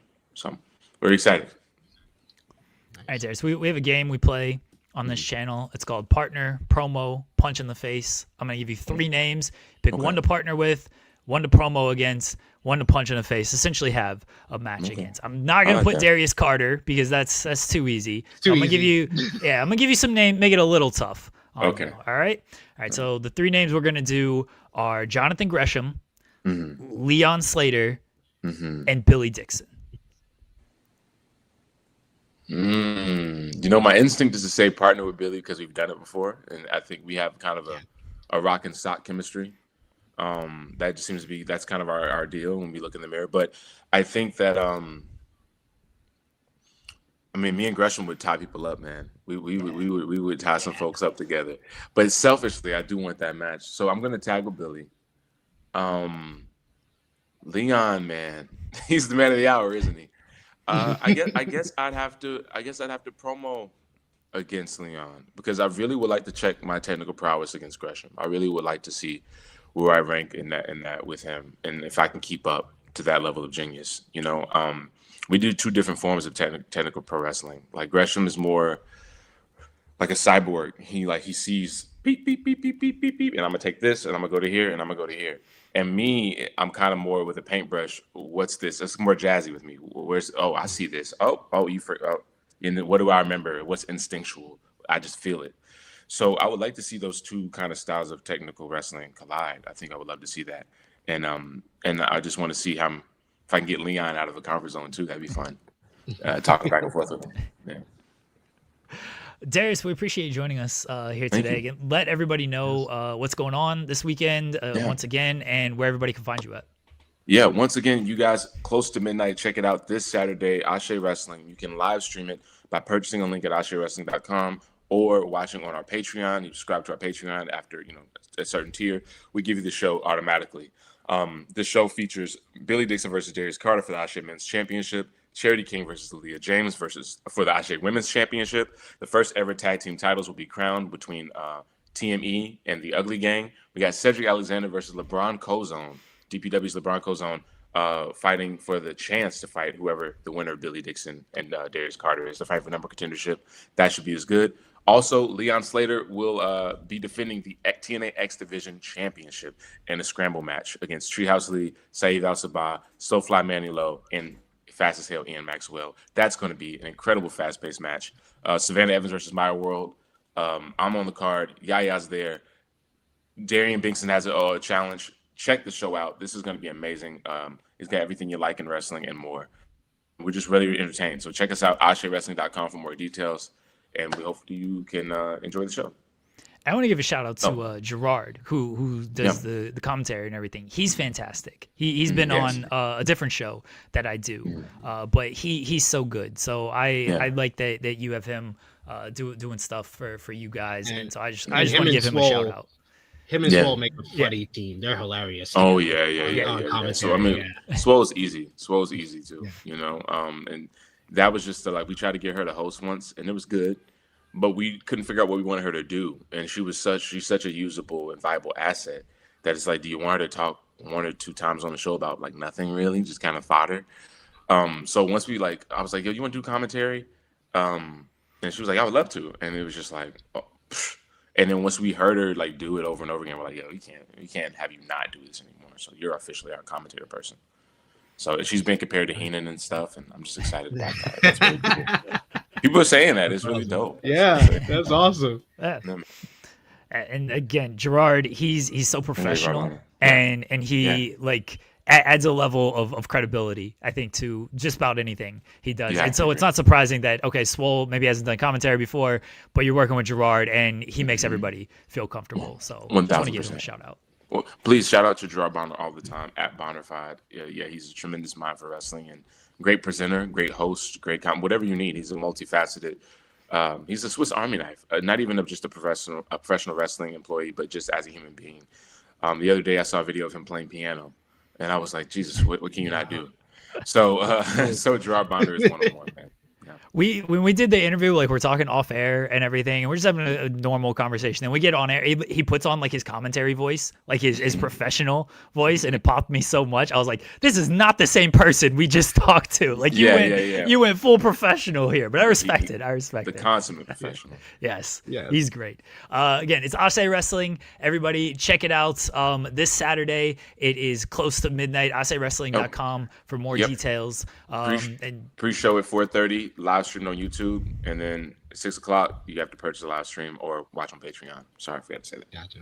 Oh, there you go. There you go. We appreciate it, Darius. Thank you, Darius. Good luck with everything. Thank you, Darius. Thank y'all. Take care. There you go. Darius Lockhart, everybody. We appreciate him. I was trying to get you in trouble with him. I was trying to, trying to set up a tag match here. Me and Darius against you and Darius. That would have been perfect. That would have been perfect. I just would have been on the apron the whole time. Yeah, same. We're just standing there. We're letting the two Dariuses battle it out. We're just yelling across the ring at each other. When they're beaten down and we get the tag because they've wrestled for 20 minutes, we're gonna get the biggest pop of the whole match. Yeah. Double clothesline spot and then we're down because I ain't doing anything else. That's it. We're gonna talk trash to each other across the ring. He's like, "You ready to go? I'm ready to go. We're ready to go. I'm ready to go." And then double clothesline, and then that's it. Then we just roll out of the ring and let them wrestle some more. That's our whole spot. Shout out to Darius. Back bump. Yeah. Shout out to Darius Lockhart. We appreciate him joining the show. Again, everyone check out Close to Midnight this weekend. It is Saturday. Go to AseWrestling.com for more details. You can also go to Ase, I think it's Ase Wrestling on Twitter. Yeah, it's Ase Wrestling on Twitter. ASE Wrestling on Twitter. You can go there and get more details as well. So and really good shows they do. They do really good shows, yes. And he mentioned like the highlight videos. You mentioned as well, like the video package for Darius and Billy. They do really good stuff when it comes to putting that together and getting everybody kind of caught up. If you don't know, like you can quickly consume what they're doing to know what's going on. So yeah, they're doing good stuff over at Ase Wrestling. That's another one where I'm always.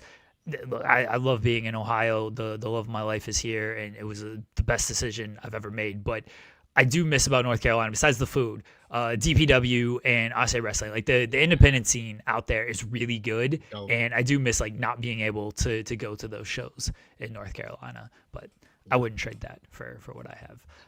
But shout out again, Ase Wrestling, and appreciate SP3. SP3 was the one who set that up, so appreciate you working and set that up, SP3. All right, AEW Dynamite / Collision last night, a 3-hour show, and kind of the main talking point, at least to me, and it's the thumbnail as well. Matthew saying AEW should do more backstage like those last night. I assume, maybe I'm wrong, but Matthew, you can clarify. You're talking about the Darby Allin, John Moxley segment where they were in a jail. They were in a jail, and they were in the breaking, or the visitation booth. Yeah, and Darby Allin says because there was no contact, they had a no contact rule. So Darby Allin says, although they broke that later in the evening, so whatever. They had a no contact rule for the special face off. Yeah, I guess so. And so Darby Allin, that they had the no contact rule for the famous last words, so they were able to say the interview's done. We can go. Do that. Yeah. Darby Allin says, I thought about joining the Death Riders. I think about it all the time, but I can't respect what you did to Bryan Danielson and you turning your back on Bryan Danielson. How can I trust a man like you? How can I respect a man like you? And Jon Moxley says, what you don't understand is this is bigger than you. This is bigger than all. This is bigger than me. This isn't even about me. But people can't carry the weight of the gravity of what's going on. I'm the only one who understands that. And then Pac kills Darby Allin. He attacks him from behind, bloodies him up, throws him into the glass partition there, throws him against the wall and everything. I thought this segment was great. I loved the way they did it in a way. It wasn't in ring and let's just talk it out. Like doing something different like this, I thought that was a strong way to promote the match. I could have actually just lived with that portion and not done the in-ring stuff. And that be that, but they did later on in the evening after Death Riders match. Moxley comes out and the Death Riders are brawling with the conglomeration, and Moxley's just laughing. And here comes Darby stumbling down the ramp, and Claudio hits him, throws him in the ring. Moxley lays him out. Darby said before he gets laid out, he says, "I'm never gonna quit," and so that was the end. I could just live with Darby dying in jail, and then the next time we see him is at WrestleDream. But what'd you think of this particular segment and then the following segment later on in the night? Oh, I thought the prison promo was tremendous. I thought it was excellent, and I like a lot of like out of the ring type segments like that. Like I was a big praiser of the what is it? I am the Storm promo between Cody and Roman Reigns. And it's funny because Jimmy Macaram, when I praised last night's segment, he said it was the PG-13 horror version of the Cody and Roman segment. So it's funny that we both made that comparison, but it was very much like akin to that, where you're really getting across the rivalry, the story that they've told with each other, but you're also getting across these two different characters. Like I love Darby saying not a day goes by that I don't think about joining the Death Riders, but I can't because I don't respect you. I don't respect somebody who I could fight side by side with, and then they just turn on me like you did to Danielson. This is all stemming from Bryan Danielson making this feel like it's been this long overarching story that they've been telling since last fall, and how it's all culminating with this I Quit match. But I thought that Jon Moxley was absolutely outstanding in this segment. He was the star of the segment. Like he came across like this evil manipulator who always is one step ahead, who's always one or two chess moves ahead of you, and he just came across like a mob boss. He came across like Kingpin in Daredevil as Pac came into the room, and he's like, "It's not about me," and then Pac just starts beating up Darby, and then Moxley, they do the shot of Moxley just sitting there like this, like waiting for the beating to be done. I was like, that's a straight up mob boss. That's straight up mob boss vibes. Like I don't have to lay a finger on you, and that's kind of what I predicted this would be about. Like this would, because after what he said on Collision when I did the Fightful post show, I said to Rick, I was like, I think it is gonna be the Death Riders are gonna do the beating on Darby for him since there's no contact between them, and that's exactly what we got. Where Pac is now the mercenary. He's taking on the mercenary role that Gabe Kidd had before. So I thought Darby was excellent with his delivery. I thought Jon Moxley, from a character promo perspective, was probably the best that we've seen him outside of like the Hangman matchup at All In, as like the best that we've seen him all this year. I thought he was great in that segment, and I actually liked the follow-up because I thought that felt like a stronger in front of the people go home segment.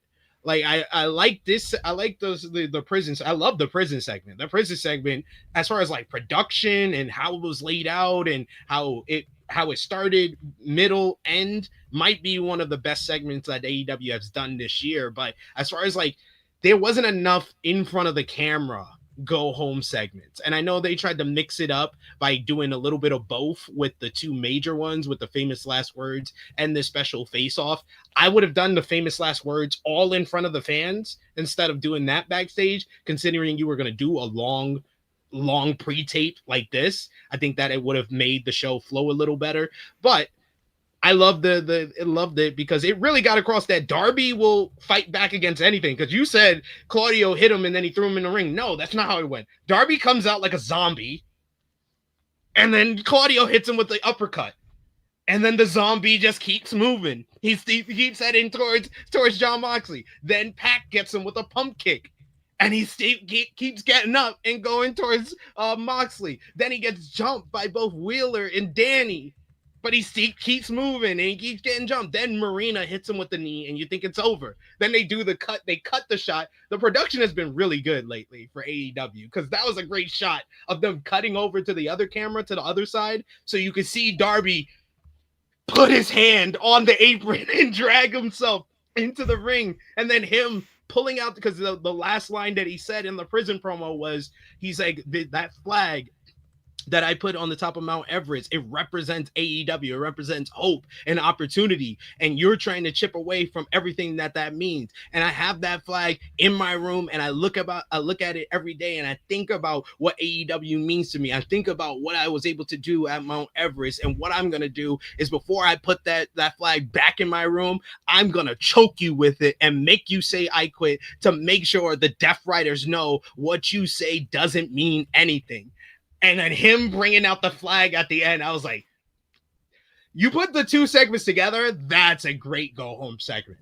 Both segments together make a great go-home segment, and I really enjoyed that final message from Darby, pulling out the flag and telling Moxley, it's never too late to say I quit. I was like, yo, he is the short emo version of Mick Foley. That is straight up Mick Foley coded. Mick Foley will stand in the depth. He can get his ass kicked the whole show, and he will keep running. Like they did that whole thing when they set up Mick Foley becoming Cactus Jack before Triple H, versing Triple H at Royal Rumble 2000, where he got his ass kicked the week prior, and it beat him up so much he had to go back to Cactus Jack. Darby doesn't have three faces. He's just himself. And he will just go through everything. He will walk across fire to get rid of Moxley. And I thought this was the best go-home segment on the show last night. Should this main event? At this point, like, the fact that you gave no effort whatsoever for the go-home segment for Hangman and Joe. Yeah, you might as well just make the I Quit match the main event, because you basically told me it's the main event by the effort that you showed to those two programs. Yeah, in our group chat for the thumbnail, after the Moxley and Darby segment, I was like, yeah, that's probably going to be the thumbnail, because I don't expect much out of Hangman and Joe, and we didn't get much out of Hangman and Joe. And then they did do more, even more, with Darby and Moxley. I definitely undersold the beating laid on to Darby Allin. And you're right that playing that in front of the crowd did add extra to everything, because I don't think the crowd was great last night. No, it was not a good crowd. I wasn't like thrilled with the show overall. The 3-hour shows are just kind of like, they're just sort of drags. And like that last hour, especially, man, when FTR and Megan Bayne were in the ring cutting promos, I was like, I just feel like y'all are trying to fill time right now. Why? I didn't know what the main event of the show was. I was like, what is... They randomly announced the main event while Callis was on commentary during the first trios matchup. They just randomly announced that Mark Briscoe got into it with Don Callis and he wants to face the Callis family tonight. And that's how they announced the main event for the show. They couldn't even show us probably what would have amounted to 90-second backstage segment to set it up. They didn't even do that. They just told us on commentary. When Bane and FTR are in the ring, I'm like, is this the main event? I looked at the rundown, that's posted before the show, and I'm like, that match happened, that segment happened, that match. I was like, so this is the last match. Bane and Harley. Bane and Harley is the last match. Everything else they've done. I completely missed the trios announcement. So when they started coming, I was like, oh, okay, I guess this is the main event all of a sudden. But that's why I thought when they were doing those promos, because that promo happened at like 10:30 or so. And I was like, are they just killing time? Did they undercut this show here because something went wrong? And so then they're like, hey, FTR, Megan Bayne, go do promo. Hey, Jet Speed, go do a backstage promo. Yeah, I was like, they're going to give Megan and Harley 20 minutes out here, and that's how we're going to close the show. I was like, what is going on here? And then, of course, they still had an overrun. The show still didn't end until like 11:15 or whatever it was. Like, it's already 3 hours. Dude, you don't need an overrun if you got an extra hour. Oh my god! But he just wants to go ham every single time. The energy of the show, it just wasn't great throughout the night. Where Again, the crowd wasn't. Night? I don't remember. I'll look it up. I'll look it up here in a second. But yeah, the crowd wasn't good for most of the show, and I don't think there was like a ton to get excited about. Like, there were some good matches and everything, but a lot of the matches were, I don't want to say meaningless, but okay, they were in Kansas City last night. The matches weren't meaningless, but they'd already announced everything for WrestleDream.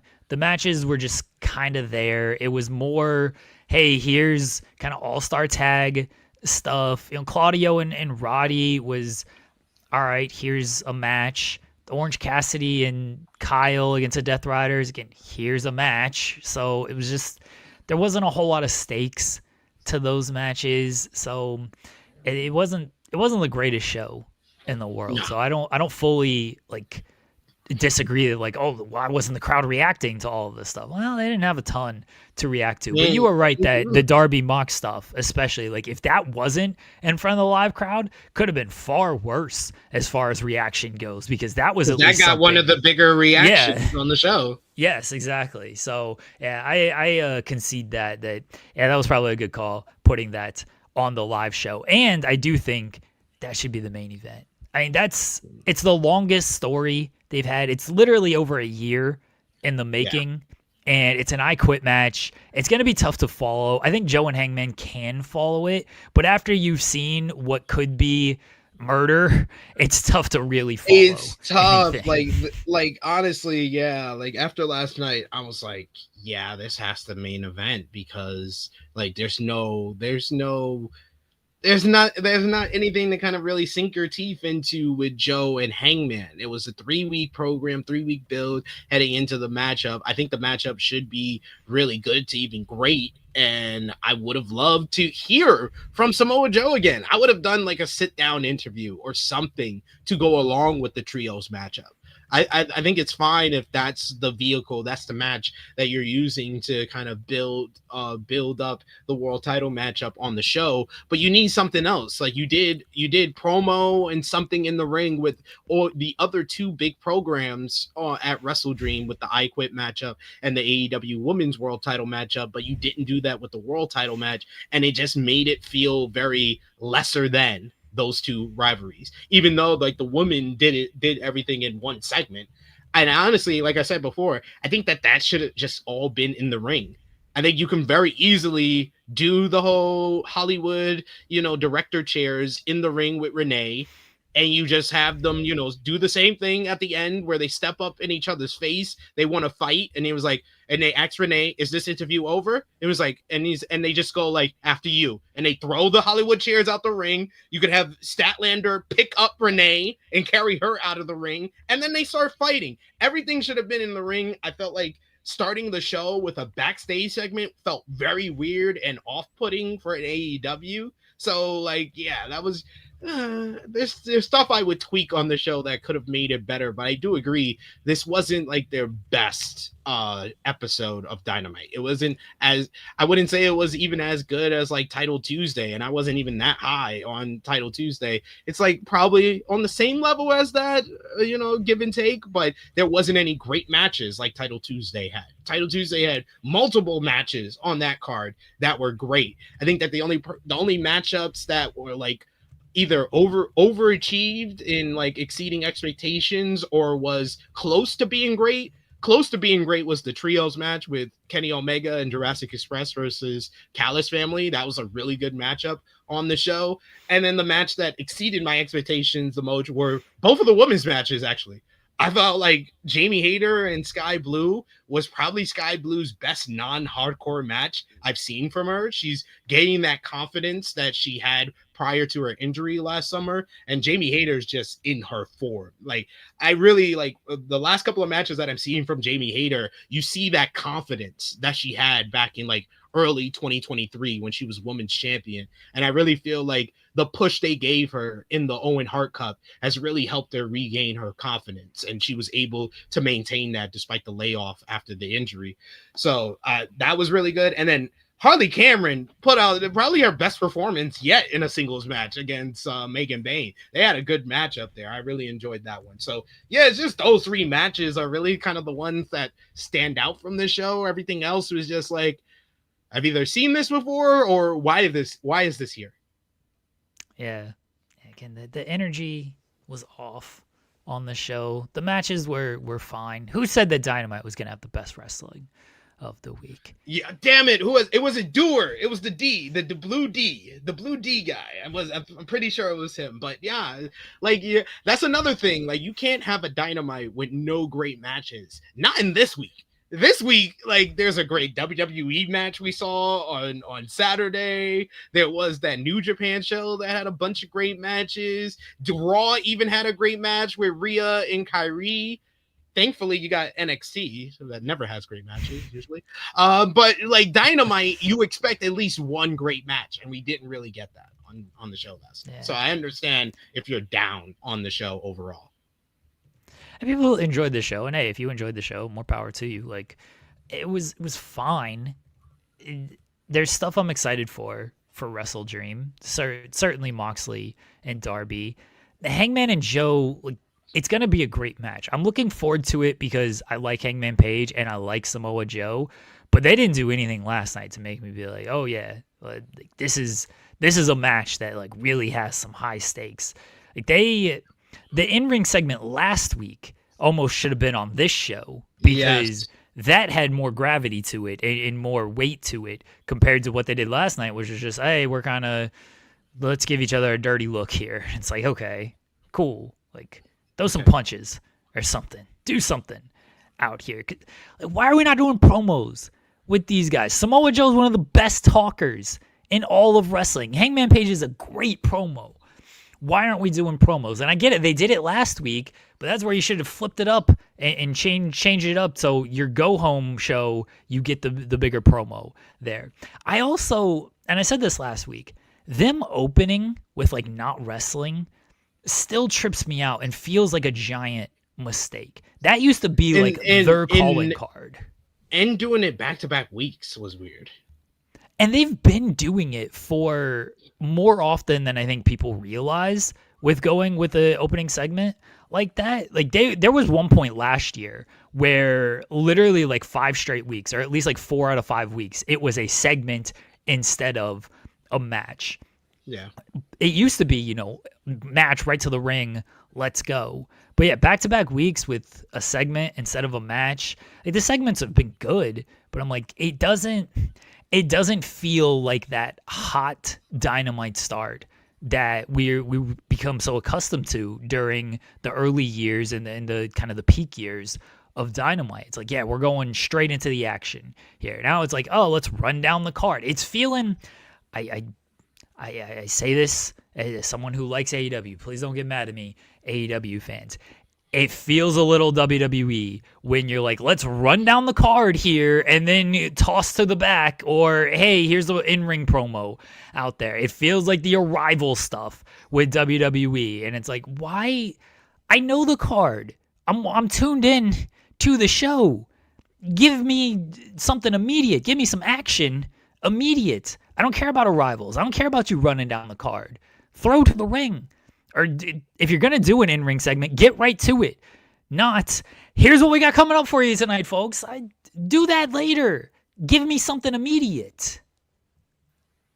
Or do it during the entrance for the opening matchup. I wouldn't mind that. Like you introduce the opening matchup, and then as that person is going to the ring, you can run down the rest of the cards and just running down a freaking 9-match card on a TV show. I mean, that's just making me be like, I don't know if I'm up for all of this. And I know there's some people that also feel like that as well. But like last night's show in general, I hate to say it, and don't get me wrong, I'm another person who does enjoy his AEW, but I did say this earlier this year to you, Jeremy. I think we're in the NFL lull. I agree. Yeah, I was thinking the same thing. And the Jags are good this year as well. Fulham, I don't know how they're doing, but I'm pretty sure they're in season as well. So, yeah, it does seem like every year around this time during football season until the Continental Classic starts, because Tony knows how to put together, hey, go out there and have great matches. Like Tony's very good at that. Until the Continental Classic starts, we get into this like down period because Tony's in 15 different directions and AEW kind of takes a step back when it comes to that. And yeah, I was thinking the same thing with coming out of last night's show as well. Yeah, that was the first episode where I felt it. I felt it a little bit for the title Tuesday, but I was like, nah, it's Tuesday night. It's going up against NXT, so that's probably why I feel this way. Wednesday night by itself, and I was like, yeah, I think we're hitting the NFL low. They got a game in London. We haven't hit it yet. Like the Zeno Hour, you're saying the NFL low seems better this year so far. No, we haven't hit it yet. Like we're actually getting it later than we usually would get it. Like last year's WrestleDream build up was fucking awful. Like I don't know if y'all remember how bad that WrestleDream build was. Outside of Bryan and Moxley, none of the matches were well booked for that show.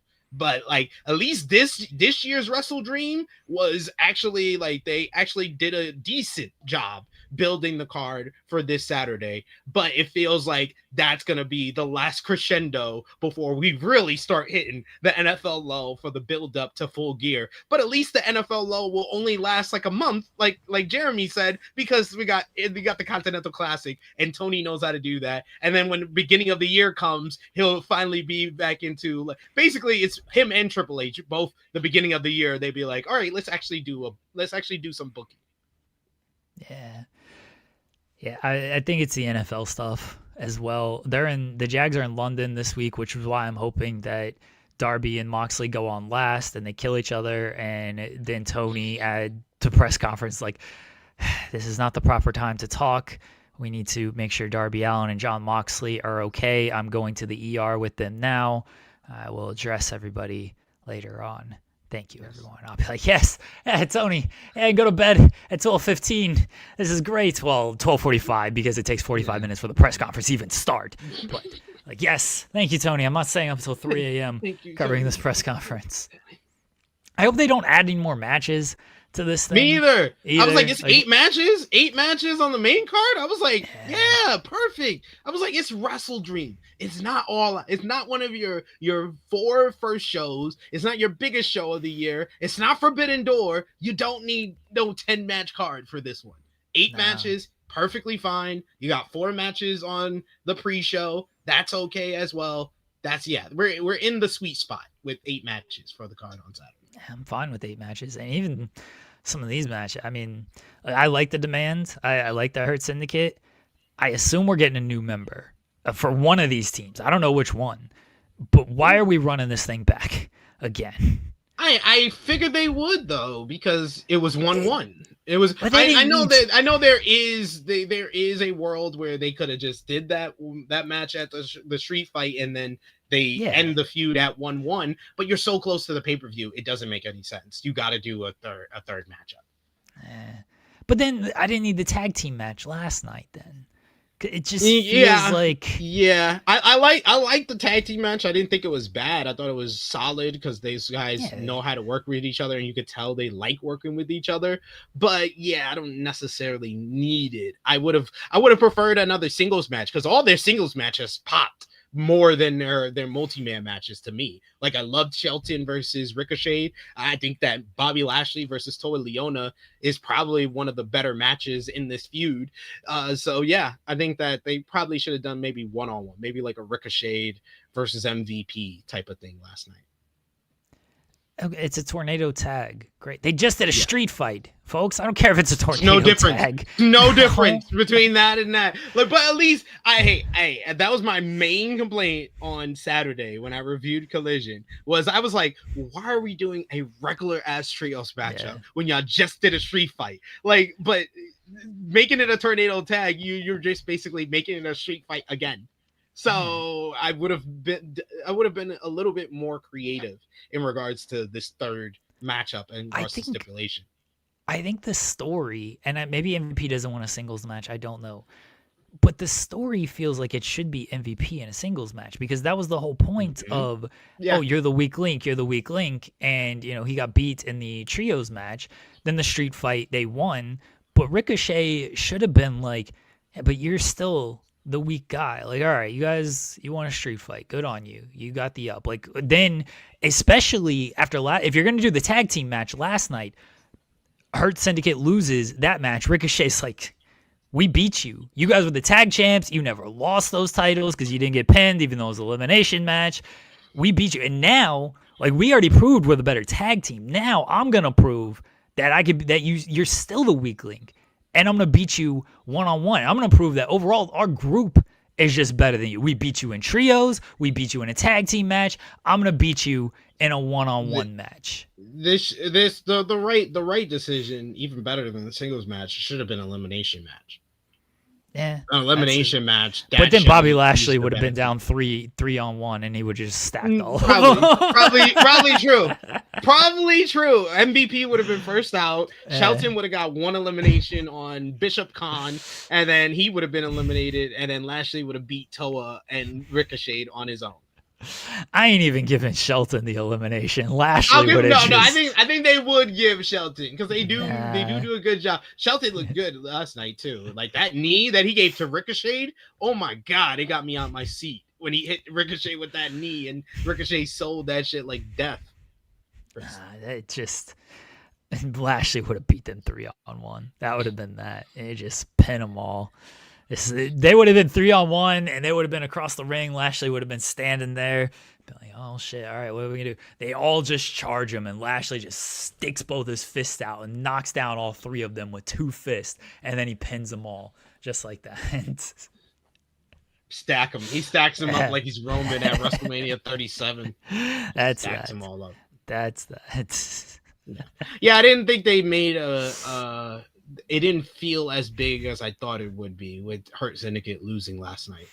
I don't think they did. It's basically because of the way they did it, with Ricochet interfering. I think that's part of the reason why it hurt him. But it was also, the other reason why it didn't feel as big as it was is it kind of felt like the Christian Cage undefeated streak from TNA, when he was undefeated for like 3 years, but he had lost a whole bunch of triple threat matches and other stuff, or one of lost by like count out or something.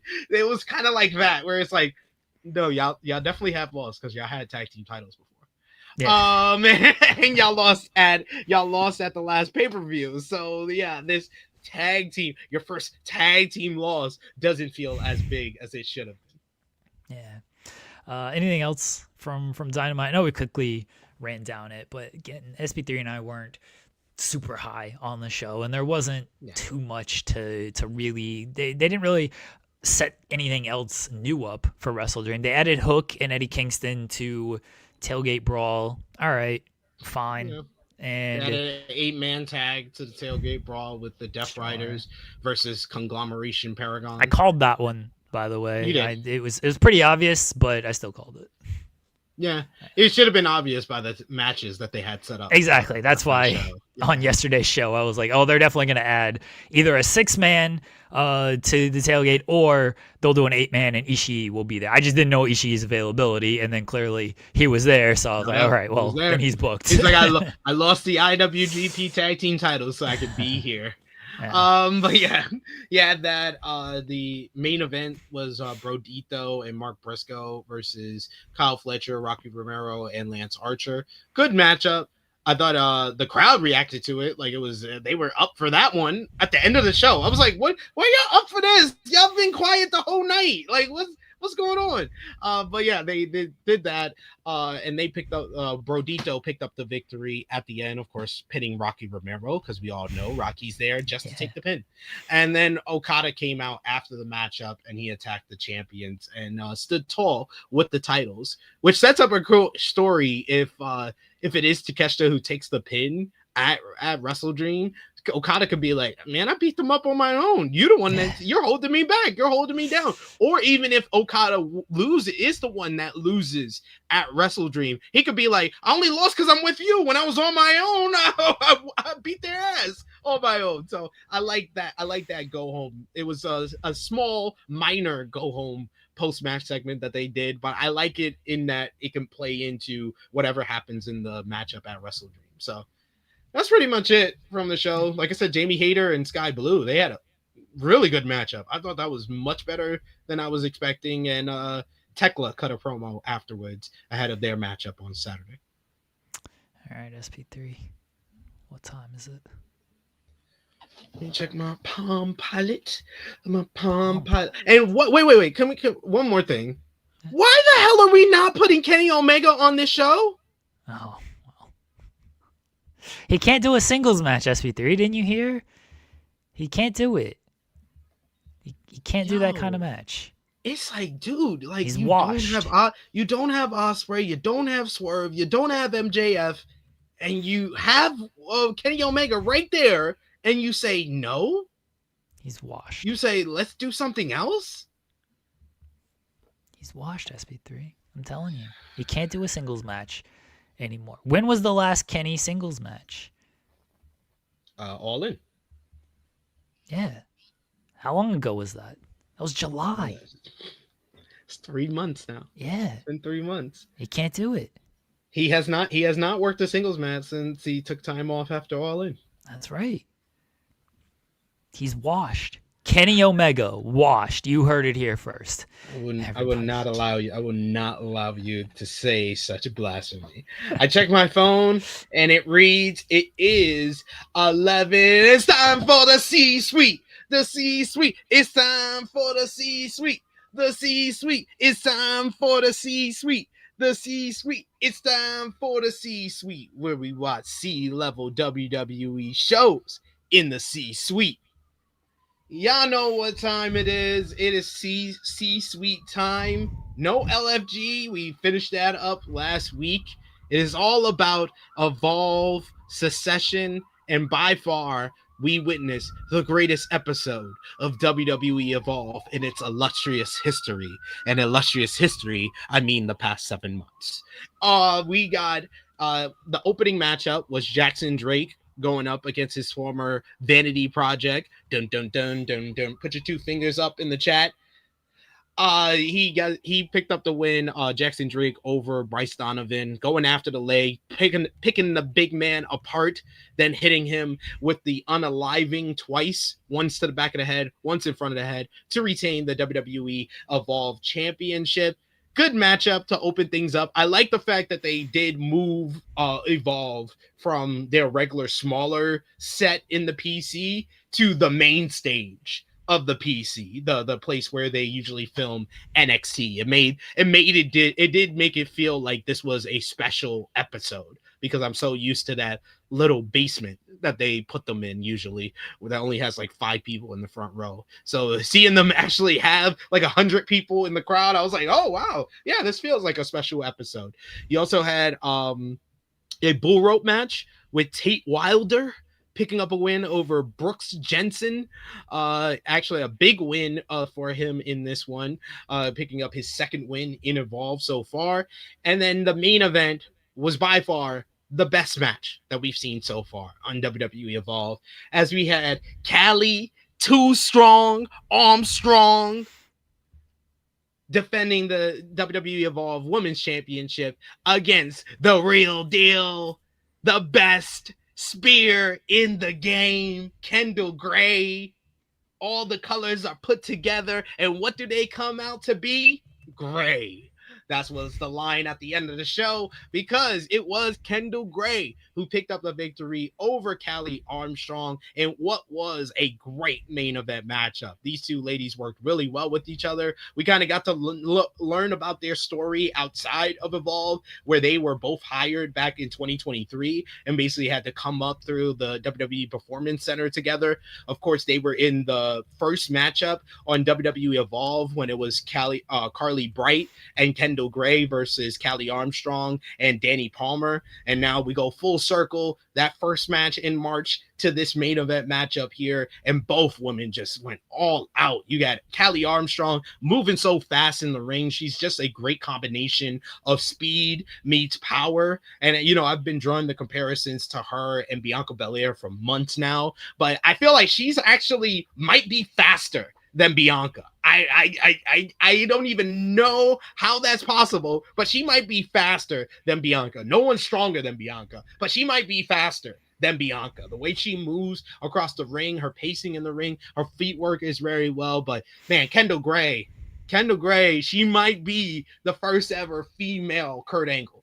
Like, she's that good. I think she can be that good. She has that potential. She's going to need the time to build herself up, gain the confidence, working with the different people in NXT and then the WWE. But she has like the potential to be like a great technical women's wrestler, and there's not that many in this wrestling world. There hasn't been that many like ever who are like just technically gifted as Kendall Gray is, and her suplexes look so great. She moves, she runs the rope so good. Kendall Gray just has all that raw talent, so I was very happy to see her get the win. Loved her reversing the Callie connection into like a big power slam and then a trap pin for the victory. It felt very amateur wrestling like she had the counter to the finishing move, and that's how she got the win. So it was very logical, very old school in the way that finish went down. So superb finish to the matchup. And like I said, that was probably the best match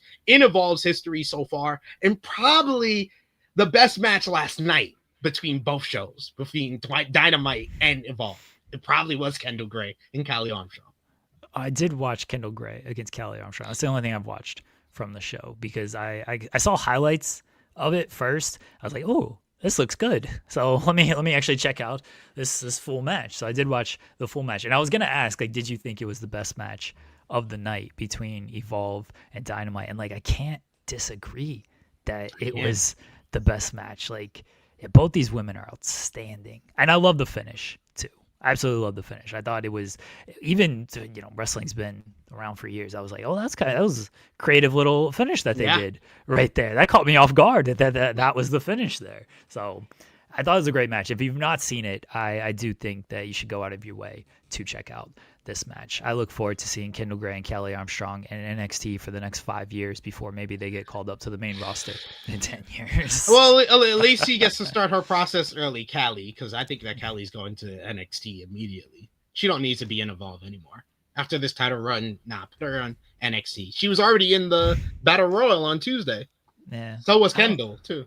I don't know if Kendall needs to be in Evolve. No, either. but you need one of them. You need one of those kind of like PC, because this seems to be what they're doing. They're gonna put the title on the PC crew because the WWE ID crew is so uncertain. Well, they have a WWE ID championship as well that they need to battle over. There's no WWE ID women's champion right now. Well, I wouldn't. And I hate to like predict stuff like this, but I wouldn't be surprised if there's more cuts to the WWE ID program, because they only got like 10 people on the WWE. But I don't know if you heard, they're doing now, after last night's show, they announced that Jackson Drake is going to do a champion versus champion matchup for the Evolve Men's Championship against WWE ID Men's. I was like, he's winning, and they're consolidating. It's quite obvious they're consolidating at this point. They're supposed to announce more WWE ID prospects in the coming weeks, so I look forward to that on last night's show. Yeah, I look forward to them announcing prospects that do nothing, and then we move on. There's legitimately like 10 people under a WWE ID contract right now. After there's one woman That's it. I think Zoe Seeger is the only female who is, because Zara Zacher got released, Zeta Steele decided to not renew, and Kylie got released. So they're just gonna hand the title to Zoe, like, here. No, You I in. got nobody else. Give it to There you Kendall. go. Give it everything to Kendall. Give all the titles to Kendall.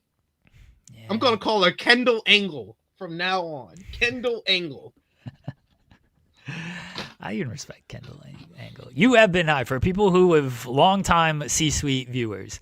SP3 has been singing the praises of Kendall and Callie since the very beginning of Evolve. So, look, you get to know the next crop of superstars a decade later through this show, through the C-suite. This is why I watched WWE, LFG, and Evolve, so I could be on the bandwagon before everybody else. I've been on the Tyra Main Steel bandwagon, and I can't wait till 2037 when she's on Monday Night Raw. Can't wait. Well, Tyra May Steele's got to get on NXT consistently first. That's what I said. Maybe. 2037. 2037.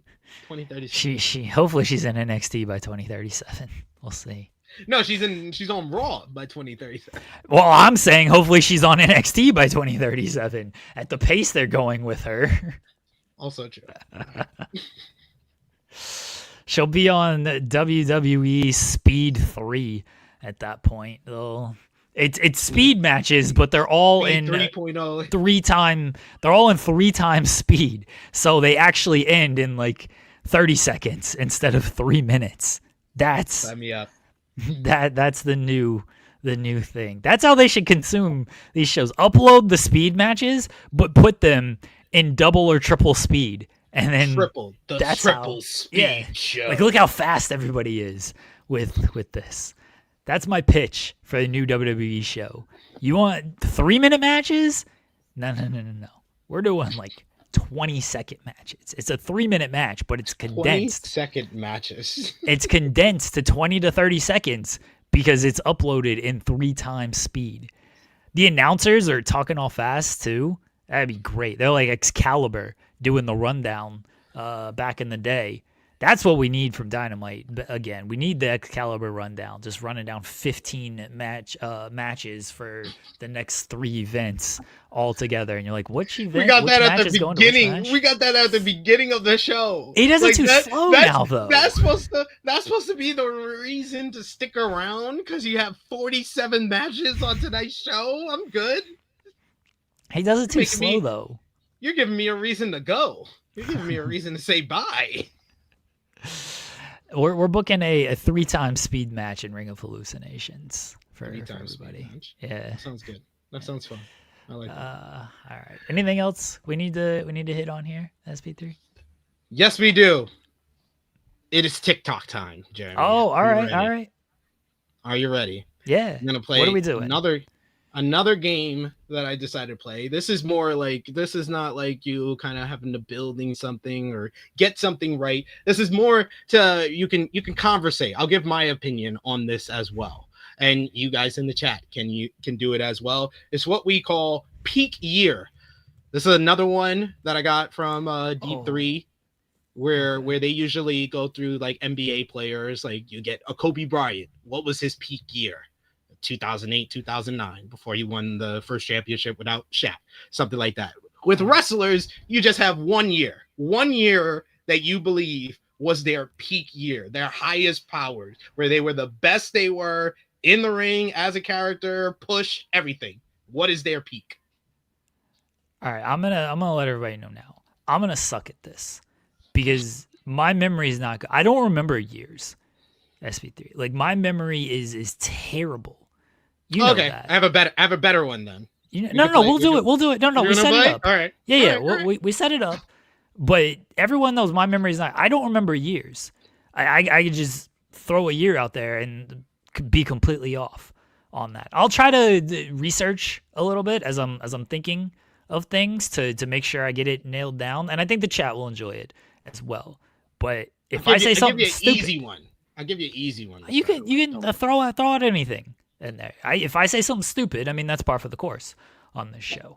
But yeah, my memory is not good on years, so this could be horrible on my end here. I could look really dumb, which that's fine. That's what we do here. Yeah.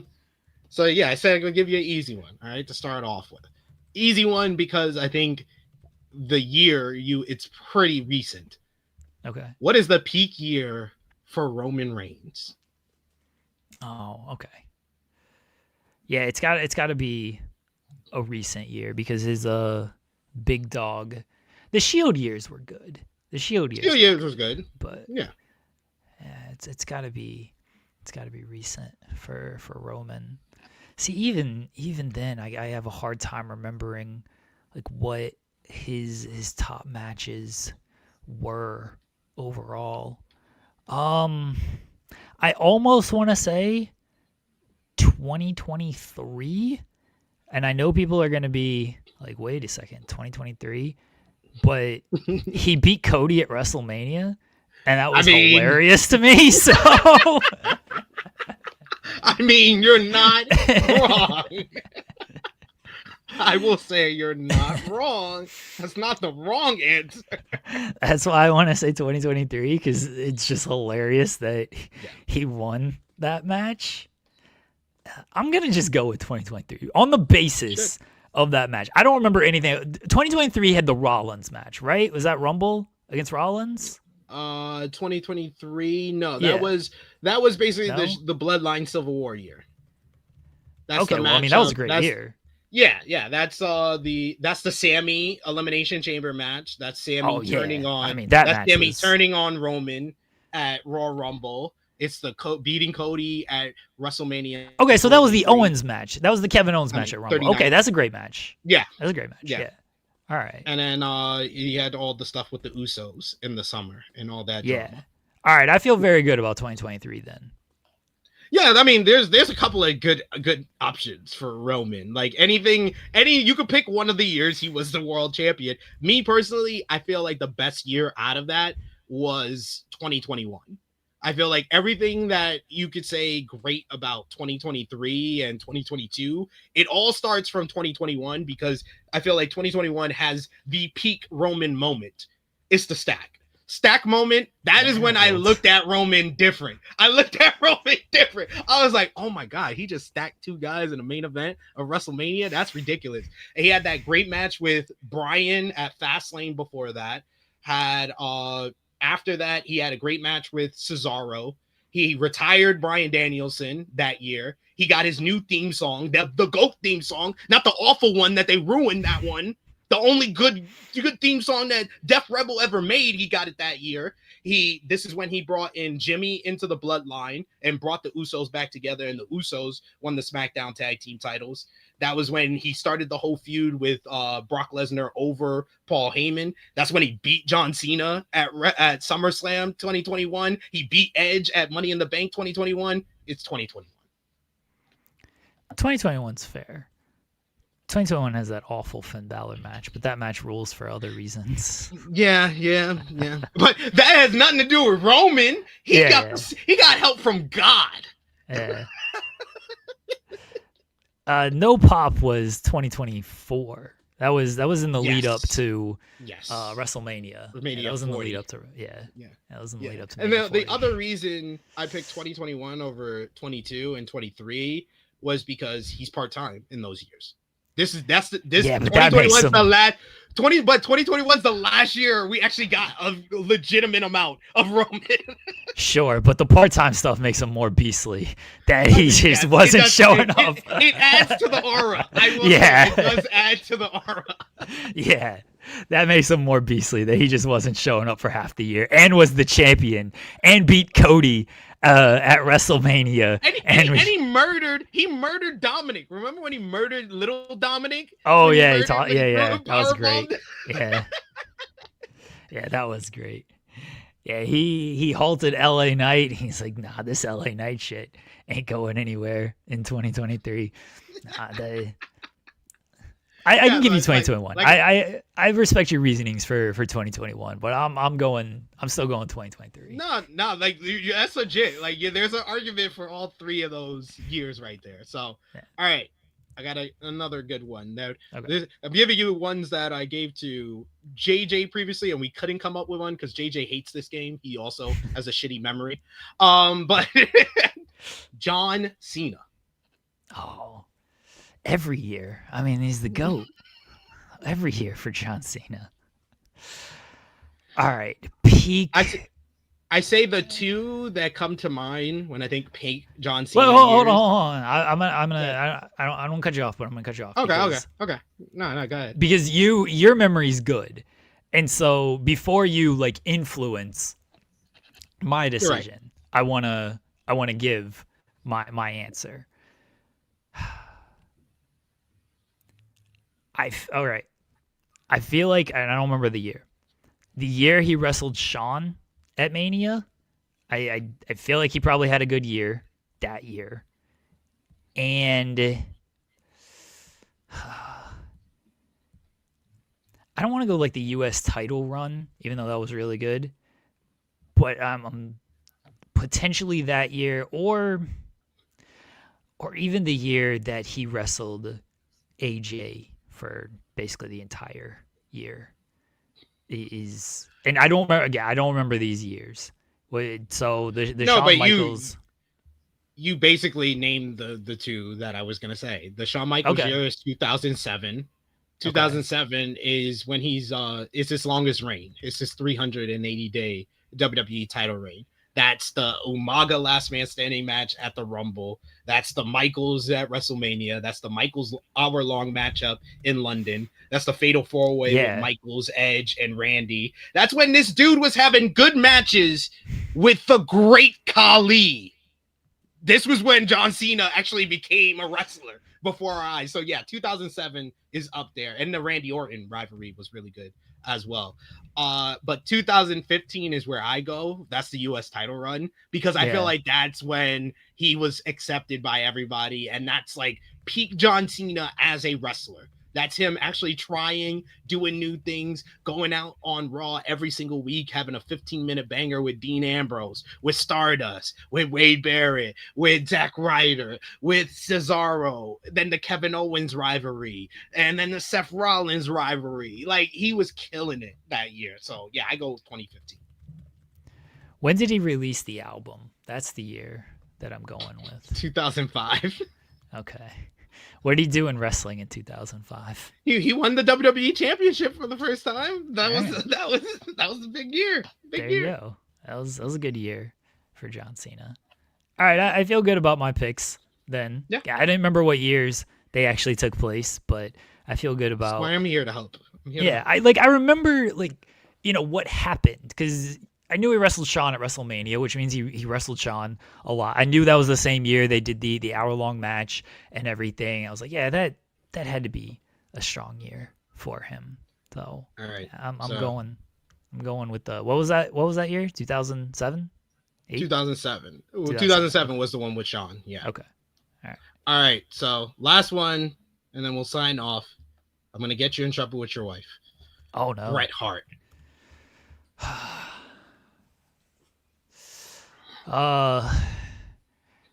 2000 for Bret. For Bret Hart? For Bret Hart. 2000. Bret Hart.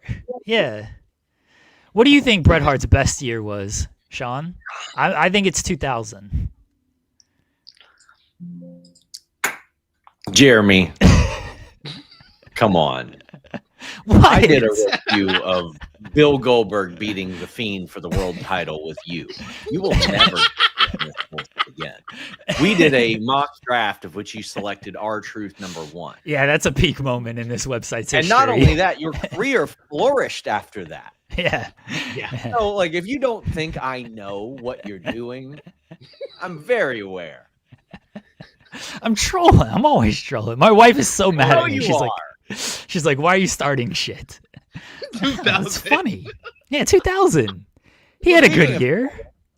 What a jerk. 2 weeks ago, when Andrade showed up on AEW, I posted a thread jokingly saying, "Oh, now he's back in WWE." Technically not wrong. You were ahead of your time, sir. Technically, I broke the news, and then the follow-up tweet saying, "Now he's back in AEW" is also well ahead. Do you think we're gonna get like a legitimate answer out of Tony today? Because I assume someone's gonna ask about Andrade. I'm gonna ask. Yeah, I'm gonna ask for sure. So do you think we'll get an unless actual somebody else answer? does, then? But no, we won't. He'll say that we can't discuss such a thing. Yeah. I was Okay. hoping he would, go old school Tony. Go ham. And be like these contracts. If this is the way, and it was like somehow an oversight, of which I want to say, somebody close to him told me that they didn't think it was his fault or AEW's fault. No. But still, it's on your legal department to make sure of these things. And AEW's legal department has had some gaffes in the last year and a half with the BJ Whitmer, Jamie Hahn drama, and then this, and then the lawsuit against Moxley that apparently he had no clue about. And when you saw the amount, you're like, man, he would have probably paid that guy out of pocket to avoid it. Like a lot of stuff like that. And I'm like, okay. I hope they get it squared away, because the guy running their legal department does a lot of their contracts as well, just in general. So I don't know, man. So you got more of a story on Andrade later on? Yeah, I'm working on it right now in Fightful Select. That way Tony can yell at me on the call. Well, you do a great job, Sean. I give you a lot of credit. You do a great job. When things like that happen, I hear from Tony, and he'll be like, you can just ask me. I'm like, yeah, but you're not going to tell me. And I did ask him about Andrade, and he didn't tell me. So you were right. I was right. Also, it's pretty clear to me that Wardlow was not set to face Hangman at All Out. He was set to face him at WrestleDream. It's pretty clear to me now. Yes. Thank you. I was talking about that earlier, that they didn't even care to book a go home segment for that rivalry last night. It's quite obvious this wasn't the plan. And with Samoa Joe, the way that I saw his character wasn't that he was mad at Hangman. I thought that he is so cerebral that he said, I bet I can get a world title match out of this guy out of almost nothing. His character. Yeah. And he did this. He manufactured this to get a title shot. And that's what I hope he says on TV as well. Like, oh, I don't have any problem with you. I think you're a great champion and a great guy, actually. I just wanted my title shot. And I knew that this would get it. Yeah. That would have worked better. Yeah. That's the post match. That's Dynamite next week. That's what I'd like to see. I do feel like AEW is feeling the absence of MJF, Will Ospreay, and Swerve right now. I definitely feel that on a 3-hour show. You should probably book Kenny Omega for your pay-per-view. I'm just saying. Well, he's washed. He hasn't a singles match. There was clearly a plan that couldn't happen. And also, his tag team partner broke his leg. Yeah. They should bring back Chris Jericho, reunite the Golden Jets, and that's how Jericho finishes out his AEW run with Kenny Omega. I had somebody in wrestling hit me up, and they go, hey, is Kota Ibushi really out for 2 years? And I was like, man, I don't know of any injuries that are 2-year injuries. Then they said, what was that one guy, that one quarterback that was out for almost 2 years? And I was like, Alex Smith? And I was like, oh my God, that is a very similar injury. It wasn't a compound fracture, but it was pretty close. I completely forgot about Alex Smith. Well, Kota has great DNA, and he's going to come back before 2 years. I'm not going to. I think he'll wrestle at some point. He's going to wrestle 6 months from now. He doesn't care. Yeah. Somebody's saying I need to watch Kendall Bray, Callie Armstrong. I will. I'm a big Callie Armstrong believer, even though I do not watch Evolve. I do watch Callie Armstrong. Only SP3 does.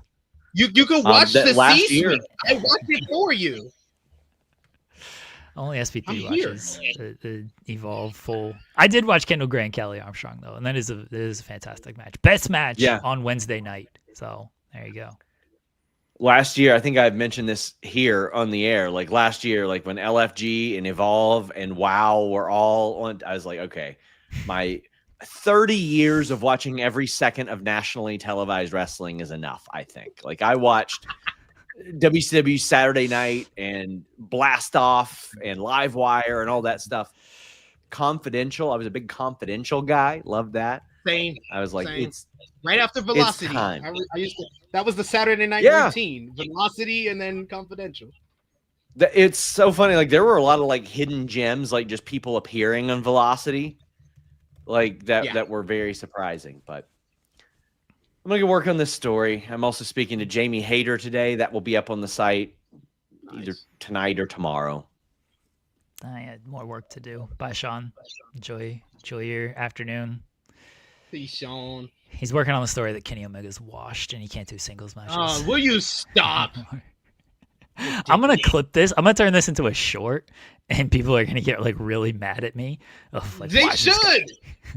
Why is this guy saying Kenny Omega's washed?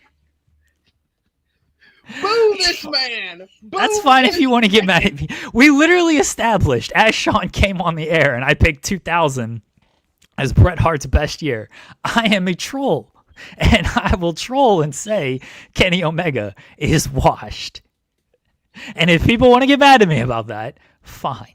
Get mad at me about it. Because I'm not being serious, and I do not care what you actually think. But Kenny Omega's washed. He's never going to have a singles match again. He needs Chris Jericho to return to carry him to a good match. That's the end of the short right there. That clip is going to be so good. All right. To answer the question about Bret Hart, 2000. I think it's either 1994 or 1997. I'm gonna go with 1994 because that was the Bret Hart that really I became a fan of, and the Owen Hart feud I think is his best feud ever.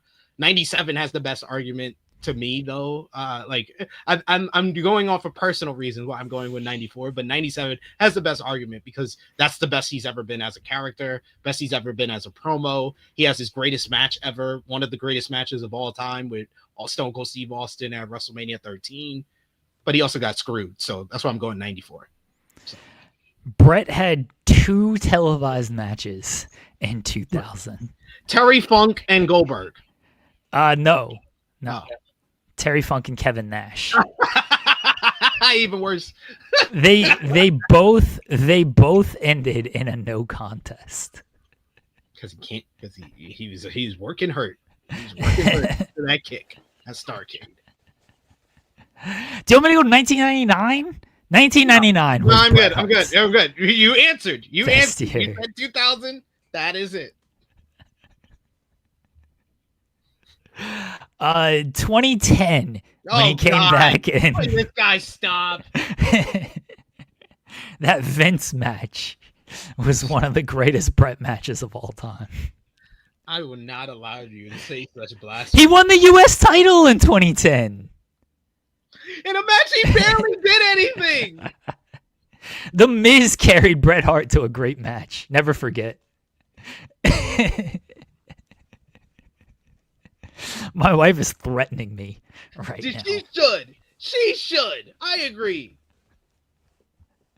I approve this message. I'm praising him. I'm calling him a great wrestler in 2010 when he'd been retired for like a decade at that point. You should take this compliment. This is evil. Evil, I tell you. Evil. Oh, God, not that evil. Evil, better wrestler than Bret Hart and Kenny Omega. Okay.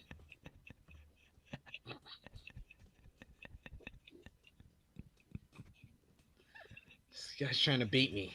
All right, go ahead. Let's sign off now. Oh, my wife's really yelling at me. She said, I heard that before it was on screen. You're bullshit. I'll say it louder. Evil is a better wrestler than Bret Hart and Kenny Omega. That's a bold-faced lie, but... Guys, this has been a great episode of In the Weeds today. We're going to sign off now. Jeremy, let everybody know where they can follow you.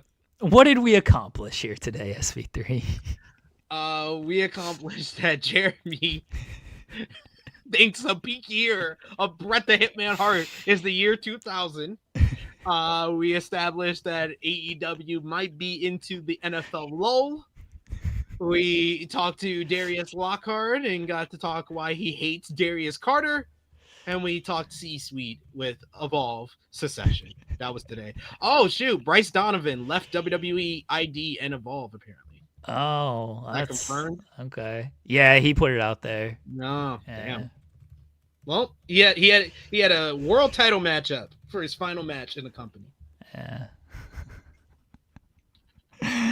My wife said, "We accomplished you pissing me off."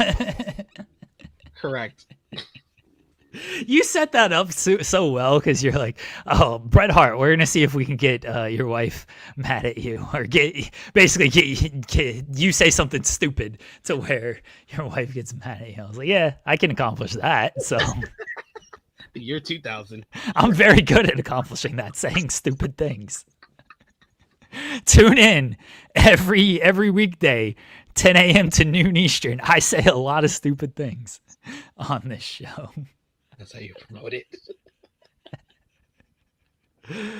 Appreciate Darius Lockhart joining us. Everyone check out Ashe Wrestling this Saturday. Go to AsheWrestling.com or on social media to get more details on how to watch and how to tune in. Appreciate you as always, SP3. Let them know where they can find you at. You can follow me on the Twitter machine at TrueHillSP3. I will be live in about 35 minutes with Jimmy Macaram to review last night's AEW Dynamite. So if you know I was not as high on this episode of Dynamite, you only know Jimmy hated this episode. Yeah, Jimmy. So, join us live Yeah. for that on AE Ramble. Yeah. Jimmy's going to go in on this episode. That'll be good. That'll be good. We'll be back tomorrow. Myself and Joel Pearl looking towards WrestleDream, looking towards the weekend in general. Not talking about TNA because there's going to be nothing to talk about from TNA. Yeah, we'll figure out what else we're doing on the show tomorrow. Could be an unhinged show, as most of these shows are, honestly. We'll be back tomorrow. I'll be back later on this evening. Myself and Steven Jensen. Jaden Newman is scheduled to join us. Jaden's been on the show multiple times. He's a good dude. Jaden's scheduled to join us. We're going to talk about WrestleDream. We're going to talk about Seth Rollins, and we're going to talk about Santana and everything. So should be fun. Spotlight at 6:30 p.m. Eastern this evening. Get myself and Joel tomorrow, 10 a.m. every weekday, 10 a.m. The audio feed's back, everybody. Quit asking me about it, Louie, you asshole. Until next time, folks. We'll see y'all later.